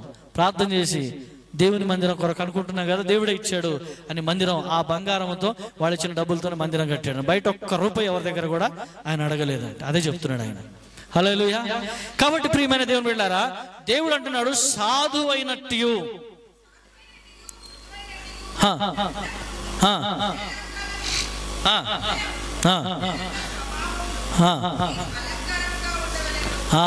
ఏది అలంకారంగా ఉండాలి? పైన కాదట. అలంకారంగా ఏది ఉండాలి? హృదయం అలంకారంగా ఉండాలి. పైన ఉండేది తప్పంటలేదు, కానీ దానికి ఒక లిమిట్, చిన్న చిన్నగా అలా నడుస్తుంటది, అది వేరు. కానీ మొత్తం దేవుని మీద మాత్రం ఫోకస్ ఎక్కువ ఉండాలి అనేది వాక్యం యొక్క ఉద్దేశం. కాబట్టి ఈ వాక్యాన్ని బట్టి చూస్తే సాధువు, ఆ మాట చదవండి 6వ వచనం. యెహోవా సాధువులను కాపాడువాడు. రైట్. ఇప్పుడు ఈ మాట నాకు చాలా నచ్చిన మాట. ఏంది? నేను కృంగి ఉండగా. రైట్. ఇక్కడ ఉన్నటువంటి వాళ్ళల్లో వారి కష్టాలు ఆపదలు బయట ఎవరికి చెప్తలేరు, కానీ వాళ్ళ వ్యక్తిగతమైన ఆలోచన వారిని రోజు రోజు కృంగదీస్తున్నాయి. కొంతమంది ఉన్నారు బయట ఎవరికి చెప్పుకోవట్లేదు, లోపల కుమిలిపోతున్నారు. అక్క చెల్లెలు ఉన్నారు, అన్నదమ్ములు ఉన్నారు. ఏం చేసినా నా పరిస్థితి ఇంతేనా, ఎన్ని రోజులైనా నా బ్రతికి ఇదేనా అని వాళ్ళు ఇప్పటికీ కూడా ఈ మాట వింటుంటే కూడా వాళ్ళ హృదయంలో ఒకలాంటి ప్రవాహం వెళ్ళిపోతా ఉంది. ప్రేమని దేవుని బిడ్డలారా, ఈ దుఃఖ దినం, ఈ కష్ట దినం, ఈ కృంగిపోయిన తత్వం ఏదైతే ఉన్నదో ఇది ఎవరు ఇంటలేరు, ఎవరు చూస్తలేరు అని మాత్రం అనుకోకు. దేవుడు అంటున్నాడు, అలా కృంగిపోయినటువంటి వారిని ఏం చేస్తానంట ఆయన నన్ను రక్షించెను. నేను కృంగినానయ్యా, చాలాసార్లు కృంగిపోయినానయ్యా అన్నప్పుడు దేవుని హస్తమే ఆ వ్యక్తిని రక్షించింది. తర్వాత మాట 146లో 9వ వచనం.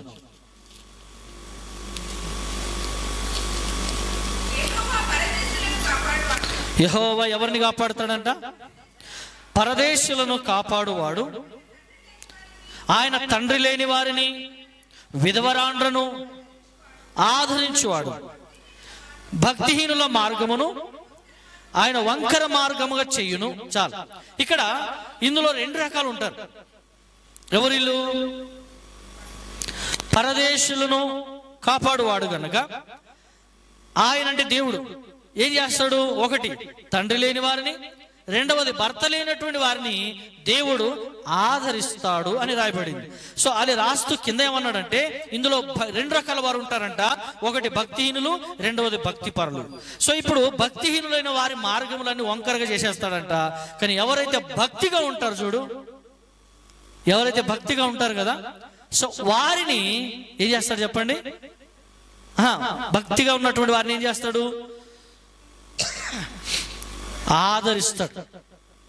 ఆదరిస్తాడు. నేను చెప్తున్నా, తండ్రి తల్లి లేని వారికి ఈ భూమి మీద కొన్ని 100 కోట్లు ఇచ్చిన ఆదరణ దొరకదు. దేవుడు ఒక్కడు మాత్రమే వారిని ఆదరించగలడు. హల్లెలూయా. భర్త లేని వారికి 1000 కోట్లు ఇచ్చిన వాళ్ళకి సంతోషము సమాధానం దొరకదు. కానీ దేవుడు ఒక్కడు మాత్రమే వారిని సంతోషపరచగలడు. 1,00,00,000 రూపాయలు ఇచ్చిన నవ్వలేరు, కానీ దేవుడు ఒక్కడు మాత్రమే నవ్వించగలడు. ఎలాగో తెలుసా? అద్భుతంగా పిల్లలు పెద్దగైన తర్వాత, భర్త లేడు, పిల్లలు పెద్దగా అయ్యారు, చేతులు రూపాయి లేదు, ఆ విధవరాలుగా పిలువబడుతున్న తల్లి ఒక అబ్బాయి పెళ్ళి అమ్మాయి పెళ్లి చేసింది అనుకోండి, ఆమె నవ్వుతుందా నవ్వదా? నవ్వుతుంది. ఏమని? నా చేతుల్లో పైసలు లేవు, కానీ నువ్వు కార్యం చేసేవయ్యా, నీకు స్తోత్రం, నేను ఏడ్చాను ఇన్ని సంవత్సరాలు, ఇప్పుడు నన్ను నవ్వించావు, నీకు వందనం అని దేవుని మీద డిపెండ్ అవుతారు. సో నేనేమంటున్నానంటే, దేవుడు, నేను ఇంకొక మాట చెప్తున్నా మీకు ఈ రోజు, ఎందుకు దేవుడు గుర్తు చేస్తున్నాడు జాగ్రత్తగా వినండి. ఎవరైనా తల్లిదండ్రులు లేని పిల్లలు కనబడితే వారిని చూసి ముఖం తిప్పుకోవడం కానీ, ఇంకా ఏమంటాయి తెలుసు కదా, అన్ని ఏమంటాయి చెప్పండి, హై నీకేం పని, కిందికి దిగు అని అనుకోకూడదు. ఒక బర్త్డేకి వెళ్ళినా పాపం ఆ పిల్లలకి ఏం తెలుసు? ఏమీ తెలియదు. ఆ టక్కటకి వెళ్ళిపోయి అందరితో నిలబడ్డాడు. నిలబెడితే పక్కన వచ్చి ఆ బిడ్డోడు చేయి తీసుకొని పట్టుకొని పక్క వెళ్ళిపోయి నిలబెట్టారు. ఏంద్రా అంటే, కాదు సార్ ఇది బర్త్డే కదా, ఆ తల్లిదండ్రులు లేరు అని పక్క తీసుకొని నిలబెట్టారు. నేనన్నా, నువ్వు దేవుని నమ్ముకుని ఎంతకాలం అయింది? చాలా సంవత్సరాలు అయింది. ఎప్పుడన్నా పాస్టర్ గారు అలా చెప్పారా? లేదు. మరి ఎవరు చెప్పారు? సైతాన్ చెప్పింది. హల్లెలూయా. సైతాన్ చెప్పింది కాబట్టి అలా చేసాం. ఇంకొకసారి అలా మాట్లాడితే దేవుడు అంటున్నాడు, నా బిడ్డలో నువ్వేమన్నా అన్నావా, నీ సంగతి నేను చూస్తా అంటున్నాడు. వాళ్ళ గురించి తక్కువగా మాట్లాడినా, వాళ్ళ గురించి తీసేసినట్టు మాట్లాడినా మనుషుల కోపం రాదు, కానీ దేవునికి కోపం వస్తుంది. హల్లెలూయా. వాక్యం ఏముంటుంది తెలుసా? ఇప్పుడు ఎవరి పిల్లలన్నా కొట్టామనుకోండి, మా డాడీకి చెప్తా అంటారు, ఉన్నాడు కాబట్టి. లేకపోతే ఏడుచుకుంటూ దుఃఖం అంతా కరిగిపోయేదాకా ఏడుస్తాడు అంతే. కానీ ఆ దుఃఖం మనుషులకు వినబడకపోవచ్చు, కానీ జీవం గల దేవునికి వినబడుతుంది. ఆ తండ్రి ఉంటే ఒక 10 రెట్లు యాక్షన్ తీసుకునేవాడేమో, కానీ దేవుడు ఉన్నాడు కాబట్టి 1000 రెట్లు యాక్షన్ తీసుకుంటాడు. 1000 రెట్లు. ఎవరు లేరు అనుకుంటున్నావా? ఆయన వెనక ఎవరు లేరు అనుకుంటున్నావా? ఆ పాప వెనక ఎవరు లేరు అనుకుంటున్నావా? నేనున్నా. తేడా జరిగిందో, పిచ్చి పిచ్చి వేషాలు వేశారో, పనికిరాని మాటలు మాట్లాడారో, నేను దిగుతా రంగంలో అంటున్నాడు నా దేవుడు. హల్లెలూయా. కాబట్టి ప్రియమైన దేవుని బిడ్డలారా, భర్త లేని వారిని చూసి చాలా రకాలుగా సమాజంలో తక్కువగా మాట్లాడి, చులకనగా మాట్లాడి, విచిత్రంగా వింతగా మాట్లాడే సమాజంలో మనం బ్రతుకుతున్నాం. కానీ అలాంటి వారిని చూసినప్పుడు కూడా నీ మాట తీరు జాగ్రత్తగా ఉండాలి. వాళ్ళ గురించి ఏ మాత్రము తక్కువగా తప్పుగా మాట్లాడినా దానికి లెక్క దేవునికి అప్పగించాలి. సో దేవుడు అంటున్న మాట నేను కొత్తగా ఏం చెప్తలేను. ఆ ఏమంటున్నాడు చెప్పమో ఒక్కసారి ఆ మాట చదవండి. 46లో 9వ వచనం. యెహోవా పరదేశులను కాపాడేవాడు, ఆయన తండ్రి లేని వారిని విధవరాండ్రను ఆదరిస్తాడు గనక భక్తిహీనుల మార్గం మాత్రం ఆయన వంకరగా చేసి పడేస్తాడు. యెహోవా నిరంతరం ఏలుతాడు వారిని. సియోను నీ దేవుడు తరములన్నిటిను రాజ్యము చేయుచున్నాడు. యెహోవాను స్తుతించుడి. తరతరముల వరకు దేవుడు నీతో ఉంటాడు. జాగ్రత్త. ఎప్పుడు కూడా ఆనందంతో ఉండు, సంతోషంగా ఉండు. నాకెవరు లేరు అనే మాట రానియకుండా ప్రభు కొరకు జీవిస్తానే ధైర్యంతోనే ఉండాలని వాక్యం ఈ రోజు మాట్లాడుతున్నాడు. ఆఖరి మాటగా నేను మీ ముందుకు తీసుకొస్తున్నా 120 దేవుని చిత్తంలో ఉన్న మనం, దేవుని ప్రణాళికలో ఉన్నటువంటి మనం, దేవుని రహస్యంలో ప్రార్థన చేద్దాం. ఆయన శరీరము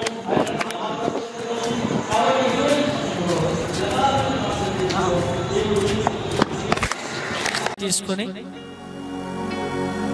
తండ్రి అయిన దేవుడు ఒక పాత్రను తీసుకొని అందులో ద్రాక్షరసాన్ని పోసి తండ్రి కుమార పరిశుద్ధాత్మ నామములో ప్రతిష్టపరచి, ఇదిగో ఇది నా నిబంధన రక్తము, ఇందులో పాల్గొన్నప్పుడల్లా నా జ్ఞాపకార్థంగా చేయడని ప్రభువే తన నోటితో సెలవిచ్చును.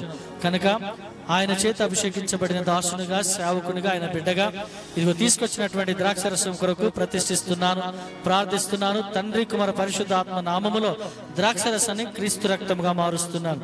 ఇది మొదలుకొని దేవుని కృప పరిశుద్ధ స్థలములో చేర్చును మన యేసయ్యా రక్తము. మహాపరిశుద్ధ స్థలములో చేర్చును మన యేసయ్యా రక్తము. ఆయన శరీరంలో పాల్గొన్న మీరు మీ కుడి చేయి పైకి చూపించండి. యేసయ్య రక్తం మీ దగ్గరికి వస్తాం. తీసుకున్న తర్వాత అలాగే ప్రార్థన చేస్తూ ఉండండి. దేవుని కృపాది. ఎంతో భాగ్యవంతులు మీరు. గత వారము, గత నెలంతా దేవుడు కాపాడి ఆయన రక్తము, ఆయన శరీరం మీ కొరకు ఇచ్చాడు. ఆయన రక్తములో విడుదల ఉంది. ఆయన రక్తములో పాపక్షమాపణ ఉంది. ఆయన రక్తములో పరిశుద్ధత ఉంది. ఆయన రక్తములో నిన్ను కాపాడే తత్వం ఉంది. ప్రార్థనలో ఉందాం, ప్రార్థనలో ఉందాం. చేతికి అందించాలి యేసుక్రీస్తు రక్తం. అది చెయ్యెత్తిన వారికి గ్లాస్ తీసి వారి చేతికి ఇద్దాం. నిష్కలంకమైన రక్తము, యేసు రక్తము, రక్తము, రక్తము, యేసు రక్తము, రక్తము, రక్తము. ప్రతి ఘోర పాపమును కడుగును మన యేసయ్యా రక్తము. యేసుక్రీస్తు రక్తం మరి అందరికీ వచ్చిన యెడల ప్రార్థన చేసుకొని క్రీస్తు రక్తాన్ని కలిసి త్రాగుదాం.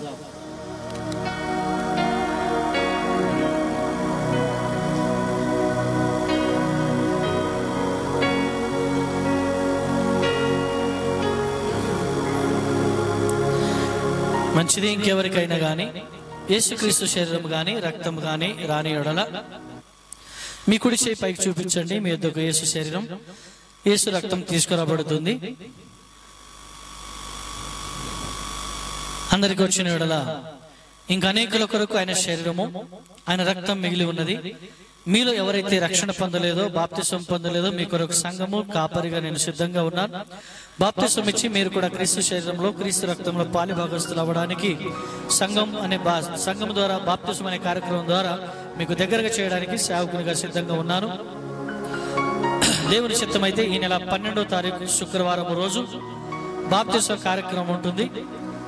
ఎవరైతే నమ్మి బాప్తిసం పొంది నేను దేవుని బిడ్డగా ఉండాలని కోరుతున్నారో వారు ఇప్పటికే 3 పేర్లు ఇచ్చారు. సో వారి కొరకు మేము ప్రార్థన చేస్తున్నాం. మీలో ఇంకెవరైనా పేర్లు ఇవ్వవలసిన వాళ్ళు ఉంటే ఈరోజు పేర్లు ఇవ్వండి.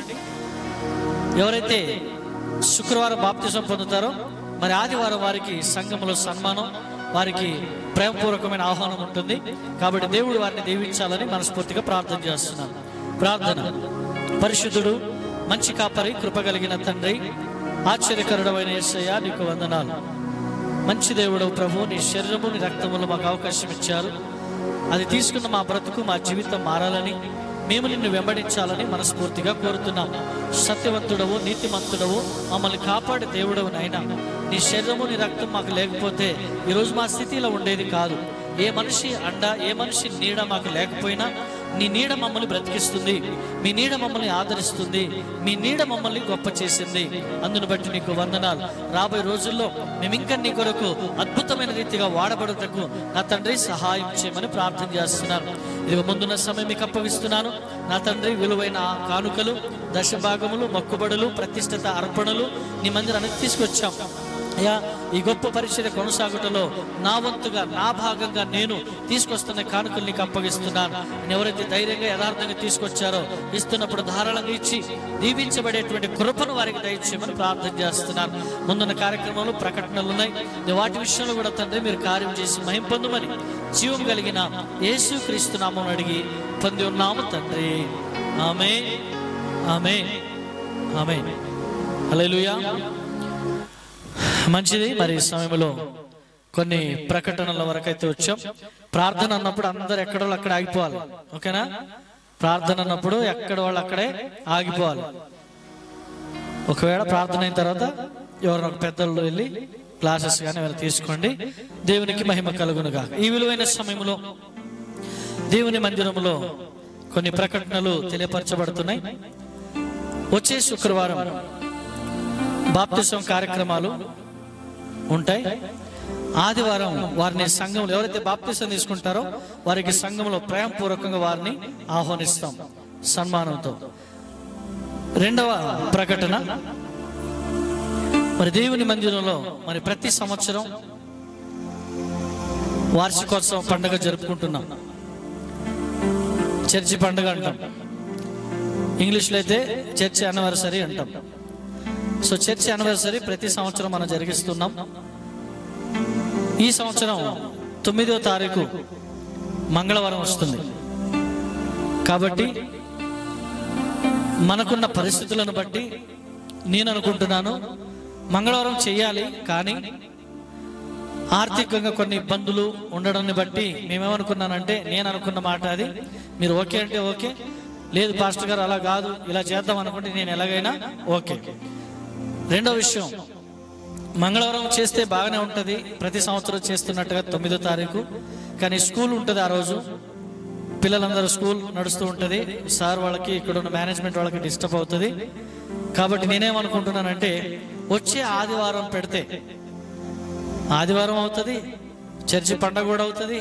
ఆ రోజు దైవజనులు ఎవరన్నా పిలిస్తే ఆ రోజు ఒక పండగ వాతావరణం కూడా ఉంటుంది. అలా జరిగితే బాగుంటుంది, జరిపితే బాగుంటుంది. అవకాశం అందరికి సమయం కూడా ఉంటుంది అని నేను అనుకుంటున్నాను. మరి ఇందులో ఏది చేద్దాం? మంగళవారం చేద్దామా లేకపోతే వచ్చే ఆదివారం చేద్దామా? మారుతి బ్రదర్ ఫస్ట్ చేయొచ్చు వెనకాల. హల్లెలూయా. అలా ధైర్యంగా చెప్పాలి. మా ఆదివారం అయితే ఏమవుతుందంటే ఈ వారం రోజులు మనం అన్ని సమకూర్చుకుంటాం, టైం ఉంటుంది. ఓకేనా? ఇందులో రైట్ మారుతి బ్రదర్ ఆదివారమేనా? గుడ్. అందరూ ఆదివారం, నేను కూడా ఆదివారం. ఎందుకంటే సార్ వాళ్ళకి ఇబ్బంది ఉండదు, మనకి ఇబ్బంది ఉండదు. బయట వెళ్ళి చేద్దాం అనుకుంటే 10-12 వేలు ఫంక్షన్ హాల్ కిరాయి కట్టాలి. మనకు ఆ స్థితి లేదు. దేవుడు ఇచ్చింది, ఆ సార్ వాళ్ళ దేవుడు ఇంకా ఆశీర్వదించాలని ప్రార్థన చేద్దాం, ఇక్కడే జరుపుకుందాం. కాబట్టి వచ్చే ఆదివారం చర్చి యానివర్సరీ పండుగ ఘనంగా ఇక్కడే జరుపుకుందాం. ఓకేనా? రెండో విషయం, ఈ ఆరాధన అయిన తర్వాత పెద్దవాళ్ళందరూ ఉన్నారు, వాళ్ళందరూ కలిసి మరి కూర్చొని మాట్లాడితే బాగుండు అనుకుంటున్నాను. తర్వాత ఇందులో ప్రతి సంవత్సరం చేస్తున్నట్టుగానే అంతకంటే ఘనంగా చేద్దాం. మన పరిస్థితులను బట్టి మాత్రం ముందుకెళ్దాం. మీకు మనసు సహకరించి మీ పరిస్థితులు అనుకూలంగా ఉండి నేను ఏదైనా చేయాలి అనుకుంటే మాత్రమే చేయండి. ఇచ్చింది ఎవరికి చెప్పం, ఇవ్వండి కూడా ఎవరికి చెప్పం. మన సంఘంలో ఎప్పుడు అదే నడుస్తుంది. కాబట్టి ఇంతమంది ఇచ్చారని కూడా ఎవరికి చెప్పం, ఇవ్వలేదని కూడా ఎవరికి చెప్పం. కానీ బాధ్యత ఉన్నవాళ్ళు ముందుకు వస్తారు, వాళ్ళు చేసుకుంటారని నేను నమ్ముతున్నా. కాబట్టి ఖచ్చితంగా జరుపుదాం. అందరూ కలిసి గత సంవత్సరం కంటే ఈ సంవత్సరం ఇంకా అద్భుతంగా ఘనంగా ఈ పండుగను జరుపుకుందాం. ఒక 2 నిమిషాలు ఇస్తాం మీకు. ఉండండి, ఇక్కడే ఉండండి. మారుతి బ్రదర్ కూడా మాట్లాడతారు.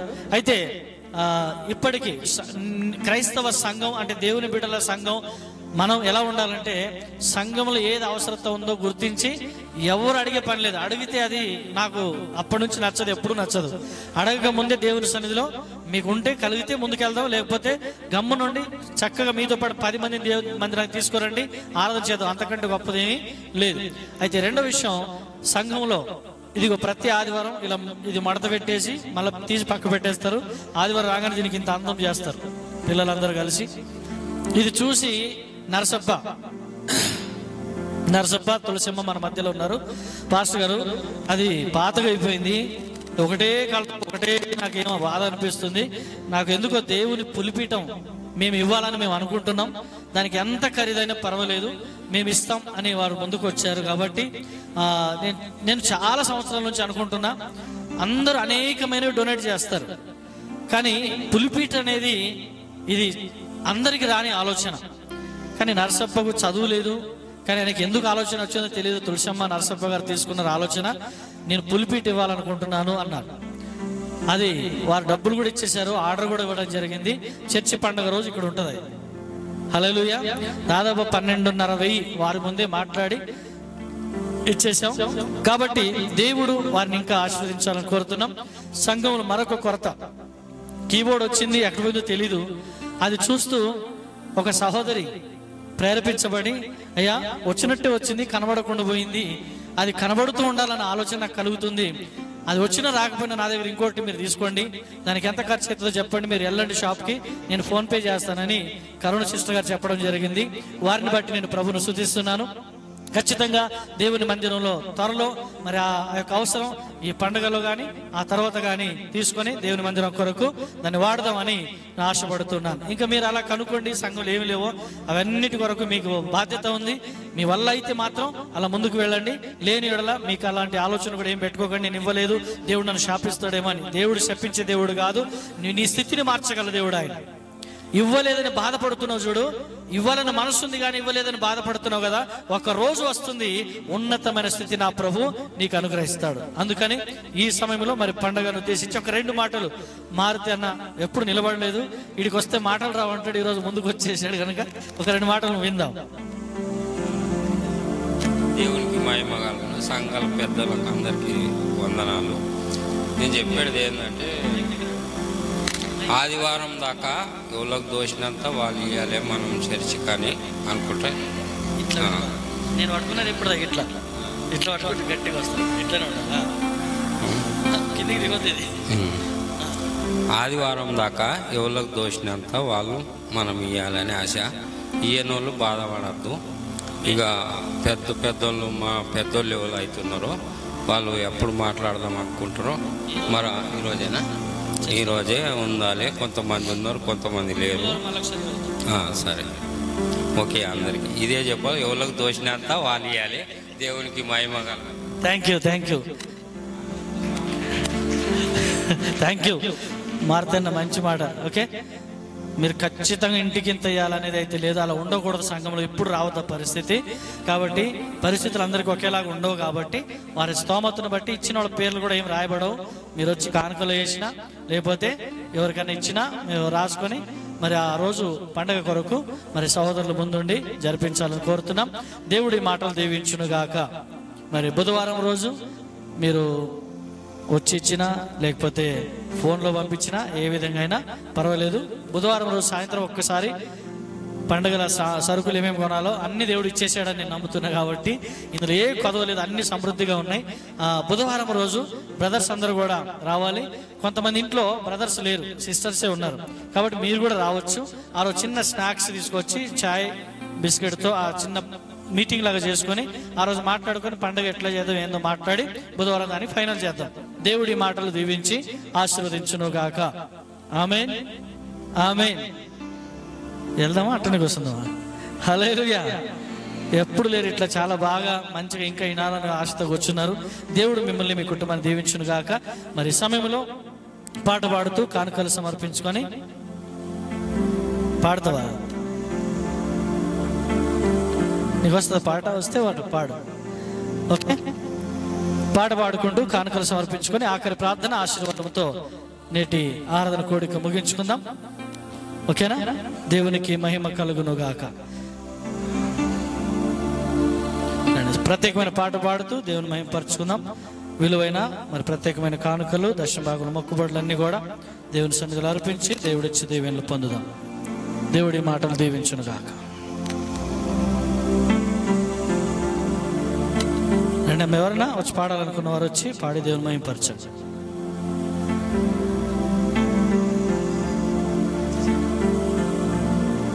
పాస్టర్ గారు పాడుతున్నారు. మేలు చేయక నీవు ఉండలేవయ్యా, ఆరాధించక నేను ఉండలేనయ్యా. మేలు చేయక నీవు ఉండలేవయ్యా, ఆరాధించక నేను. రెండు చేతులు ఉన్నాయా? మేలు చేయక నేను ఉండలేవయ్యా, ఆరాధించక నేను ఉండలేనయ్యా. యేసయ్యా, యేసయ్యా, యేసయ్యా, యేసయ్యా. కలిసి పలుకుదామా అందరూ? యేసయ్యా, యేసయ్యా, యేసయ్యా. మేలు చేయక నీవు ఉండలేవయ్యా, ఆరాధించక నేను ఉండలేనయ్యా. మేలు చేయక నీవు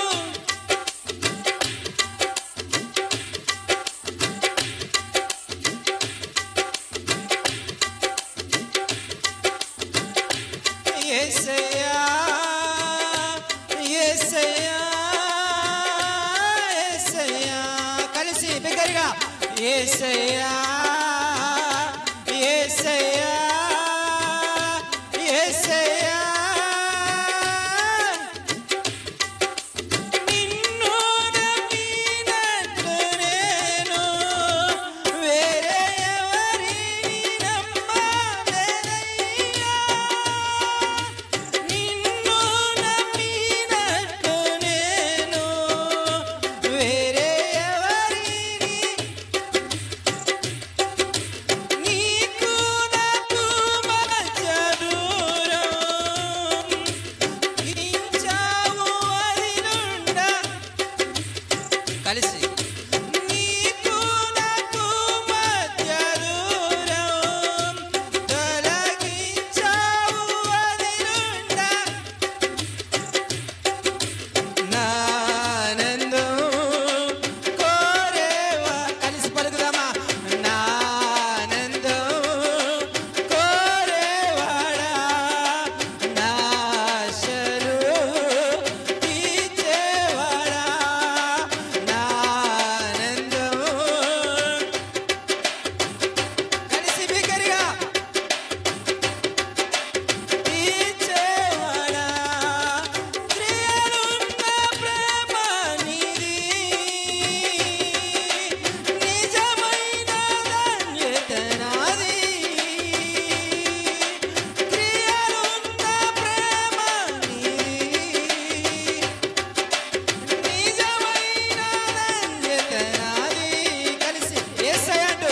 యేసయ్యా యేసయ్యా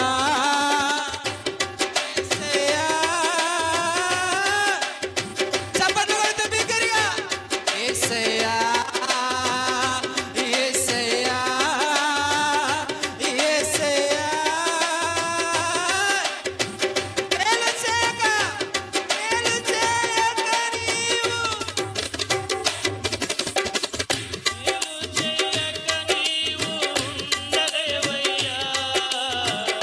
ఆరాధించక నేను యేసయ్యా యేసయ్యా యేసయ్యా యేసయ్యా యేసయ్యా యేసయ్యా స్తోత్రం. హల్లెలూయా. దేవునికి మహిమ కలుగును గాక. థ్యాంక్ యూ పాస్టర్ గారు. పాట పాడి ప్రభుని మహిమపరిచిన దైవజను బట్టి దేవునికి మహిమ కలుగును గాక. మరి సంఘం సిద్ధంగా ఉంది. మీ అందరి కొరకు ప్రేమ విందు ఏర్పాటు చేసింది. దయచేసి అందరూ కూడా తృప్తిగా భోజనం చేసి సంఘం కొరకు ప్రార్థన చేయండి. మరి త్వరలో రానున్న చర్చ్ యానివర్సరీ కొరకు బుధవారం ప్రత్యేకంగా మరి సాయంత్రం 7 గంటలకి అందరు పనులకు వెళ్ళేవారు కూడా ఆ సమయానికి వచ్చేస్తారు. 7 గంటలకి 7 నుంచి 8 గంటల వరకు ఇక్కడ చిన్న మీటింగ్ లాగా ఉంటుంది. దయచేసి అందరూ కూడా రావాలని ప్రభు పేరట మనవి చేస్తున్నాం. అంటే ఇంటికి ఒకరు పెద్దలు ఎవరు వచ్చినా సరిపోతుంది. ఓకేనా? పిల్లలు ఎవరు రానక్కర్లేదు. పెద్దవాళ్ళు బుధవారం సాయంత్రం రావాలని ప్రభు పేరట మనవి చేస్తున్నాం. దేవుడి మాటలు దీవించును గాక. అందరు లేచి నిలబడదాం. క్వైర్ వాళ్ళు చక్కగా పాటలు రెడీ చేసుకోండి. శుక్రవారం బ్యాప్టిజం కార్యక్రమం ఉంటుంది. ప్రార్థన చేయండి. ఈ మధ్యలో ఎవరున్నా కానీ మీ పేర్లు మాకు రాసిస్తే మాత్రం మీకు బాప్తిసం ఇచ్చి ఆ రోజు దేవుని సన్నిధిలో మిమ్మల్ని దేవుని సన్నిధికి మరి బాప్తిసం ద్వారా అప్పగించడం జరుగుతుంది. ఆ రోజు నుంచి మీ జీవితం నూతనంగా కొత్తగా ప్రభు మలచబోతున్నాడు.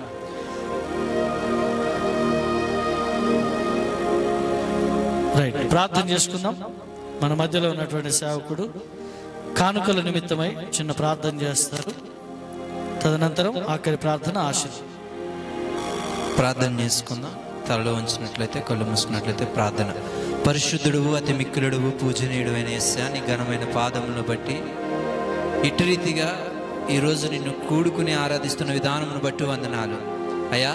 ఏగుప్పుడు ఏదైతే ఇప్పి ఉన్నదో దాన్ని మీరు చూస్తూ ఉన్నారు అయ్యా. మీరు ఎరిగిన వారై ఉన్నారు అయ్యా. పేద విధవరాలు తనకున్నదంతా ఇచ్చేది అటు రీతిగా మాకున్నదంతా నీ సన్నిధిలో ఇచ్చే భాగ్యం మాకు దయచేయండి అయ్యా. మరుసటి ఆదివారం రాబోతున్న ఆదివారంలో మేమందరము ధారాళంగా ఇచ్చి నీ పనిలో ఘనంగా వాడబడే భాగ్యమును మాకు దయచేయండి అయ్యా. ద్వారాలను తెరవండి. ఇప్పుడు ఇచ్చిన ప్రతి బిడ్డను దీవించండి. ఇవ్వలేనండి బిడ్డ ప్రతి బిడ్డకు ఇవ్వగలిగే శక్తిని వారికి దయచేయండి. నీ కృపతో దీవించండి, ఆశీర్వదించండి. ఇచ్చిన వారిని నూరంతులుగా ఆశీర్వదించండి. ఇంకా అనేకమైన ద్వారాలు తెరవండి అయ్యా. వారి ఆర్థిక ఇబ్బందుల నుంచి వారిని యేసు నామములో విడుదల కలిగించండి. నీ కృపతో దీవించి ఆశీర్వదించమని నజరేయుడు అని యేసుక్రీస్తు నామమున అడుగుచున్నాను తండ్రి, ఆమేన్. ఆఖరి ప్రార్థన. పరిశుద్ధుడు మహోన్నతుడు సర్వశక్తిమంతుడు అయిన దేవా, నీకు వందనాలు, స్తోత్రాలు. నీ కృపను బట్టి మరొకసారి అయ్యా ఎంత నమ్మదగిన దేవుడు, మమ్మల్ని కాపాడావు. గత రోజులన్నీ నీ కృపలు దాచావు. ఈరోజు నీ మందిరానికి వచ్చి నీ మాటలు వినే ధన్యత భాగ్యం మాకు ఇచ్చావు అయ్యా. మా హృదయంలో కల్మషం లేదు, మా హృదయంలో కపటము లేదు. ఈరోజు నీ వాక్యం ద్వారా మాట్లాడావు కదయ్యా. ఇదిగో భక్తిహీనులను నాశనం చేస్తానని, భక్తివంతులను నీతిమంతులను ఆశీర్వదిస్తానన్నావు ప్రభా. నిన్ను వెంబడించిన తర్వాత మేము భక్తిహీనత తొలగిపోయి మేము భక్తిగా మారిపోయినాం. మా కుటుంబాలు, మా బిడ్డల్ని, మా కుటుంబాన్ని ఆశీర్వదించండి. మా వ్యాపారం, మా పని, మా ఉద్యోగాన్ని దీవించండి అని ఆశిస్తున్న ప్రతి ఒక్కరి మీద నీ అభిషేకం దిగి వచ్చునుగా కానీ ప్రార్థన చేస్తున్నా. ఈ మందిరంలో ప్రార్థనంతరం ఇంటికి వెళుతున్న నీ బిడ్డలకి మంచి ఆరోగ్యం, మంచి సౌఖ్యం వారికి అనుగ్రహించబడదు గాక. వారి చేతి కష్టార్జితం మీరు ఆశీర్వదించండి. వారి పనులకు వెళ్తున్నప్పుడు వస్తున్నప్పుడు వారికి మీ తోడు ఇవ్వండి. నీ దూతల కాపుదల వారికి దయచేయండి. ఇదిగో ప్రభా, నీ సేవకుడు ప్రార్థించినట్టుగా నీ పరిచర్య కొరకు ఏదైతే గుప్పిళ్ళు విప్పారో యేసు నామములో 100 రెట్టింపు ప్రతిఫలం వారికి దయచేయుదురుగా ప్రార్థన చేస్తున్నాను అయ్యా. రాబోయే మరి ఆదివారం చర్చ్ యానివర్సరీ ఉంటుంది కనుక దేవుని సహాయం దయచేయండి. ఈ మధ్యలో కూడా అయ్యా మాకున్న పరిస్థితులను బట్టి నీ పరిచర్య కొరకు మేము ఏం చేయగలమో అని వారు ఎవరైతే ఆలోచిస్తున్నారో యేసు నామములో అది బయటకు వచ్చునుగాక. వారి ద్వారా మీరు ఏం చేపించుకోగలుగుతున్నారో అది చేపించుకొని వారిని ఆశీర్వదించమని ప్రార్థన చేస్తూ ఉన్నాను. నమ్మదగిన దేవా, కార్యము చేయండి. మమ్మల్ని ఎంతగా దీవించావు కదయ్యా, మేము నీ కొరకు ఏం చేసినా తక్కువే. అందుకని మా విరిగి నలిగిన హృదయంతో మొదట మేము ప్రార్థన చేస్తాం. ఆ రోజు వాతావరణం అంతా స్వాధీనంగా ఉండాలి. ఆ రోజు చక్కని సేవకుడిని ప్రభు నడిపించాలి. ఆ రోజు కార్యక్రమం అంతా దేవుడి ముందుండి నడిపించాలని మనస్ఫూర్తిగా కోరుతున్నాం. అయ్యా నడిపించి కార్యం జరిగించి మహిమ పొందుకోమని నిశ్చితమైతే మరి బుధవారం మేము అందరం కలుసుకొని ఇదిగో మరి ప్రభు మంగళవారం సాయంత్రం 9 గంటలకి 9వ తారీఖున ఇక్కడ 6-7 గంటలకి జరగబోతున్న కేక్ కటింగ్ కార్యక్రమం ప్రభు మరి ఆ రోజు మేము మరొక ఆ దినము కూడా మేము ఆచరించి ప్రతి సంవత్సరం 9వ తారీఖే మేము పెట్టుకున్న రీతిగా ఈ సంవత్సరం 9వ తారీఖు కేక్ కటింగ్ కార్యక్రమం నిర్వహించాలని ఆశ కలిగి ఉన్నాం. కృప చూపించండి. కేక్ కటింగ్ కార్యక్రమం తర్వాత మీటింగ్ తర్వాత చర్చ్ యానివర్సరీ పండుగ జరిపించుకొని రాబోయే రోజుల్లో అనేక ఆత్మల రక్షణ కొరకై సంఘం పరవళ్ళు దొక్కి పరుగులు తీయడానికి సహాయం చేయమని జీవాధిపతి అయిన యేసయ్య వారి నామములో ప్రార్థించి అడిగి పొంది ఉన్నాము తండ్రి. ఆమేన్, ఆమేన్. మన ప్రభువైన యేసుక్రీస్తు కృప, తండ్రి అయిన దేవుని ప్రేమ, పరిశుద్ధాత్మ దేవుని సన్నిధి సావాసము కూడి వచ్చిన మనందరికీ సార్వత్రిక సంఘము సకల పరిశుద్ధులకు ఎల్లప్పుడూ దేవుని కృప తోడై ఉండి నడిపించును గాక. ఆమేన్, ఆమేన్. ముఖ్య గమనిక, మరి 9వ తారీఖు మంగళవారం వస్తుంది. ఆ రోజు వీలైతే బ్రదర్స్ అందరూ సాయంత్రం వచ్చేస్తే, మిగతా వాళ్ళు కూడా సమయం ఉన్న వాళ్ళందరూ వస్తే ఆ రోజు మీ సంఘ కాపరి కూతురు జెసికా తార బర్త్డే ఉంటుంది. సో మంగళవారం సాయంత్రం కేక్ కటింగ్, అలాగే 9వ తారీఖు చర్చ్ యానివర్సరీ కేక్ కటింగ్ కూడా ఉంటుంది. ఆ తర్వాత 14వ తారీఖు చర్చ్ యానివర్సరీ ఉంటుంది. కాబట్టి దయచేసి గమనించి మరి మర్చిపోకుండా మంగళవారం సాయంత్రం కూడా రావాలని ప్రభు పేరట మనవి చేస్తున్నాం. దేవుడి మాటలు దీవించి ఆశీర్వదించును గాక. అందరూ భోజనానికి సిద్ధపరచండి. అందరూ భోజనం చేసి మరి ముందుకు వెళ్దాం.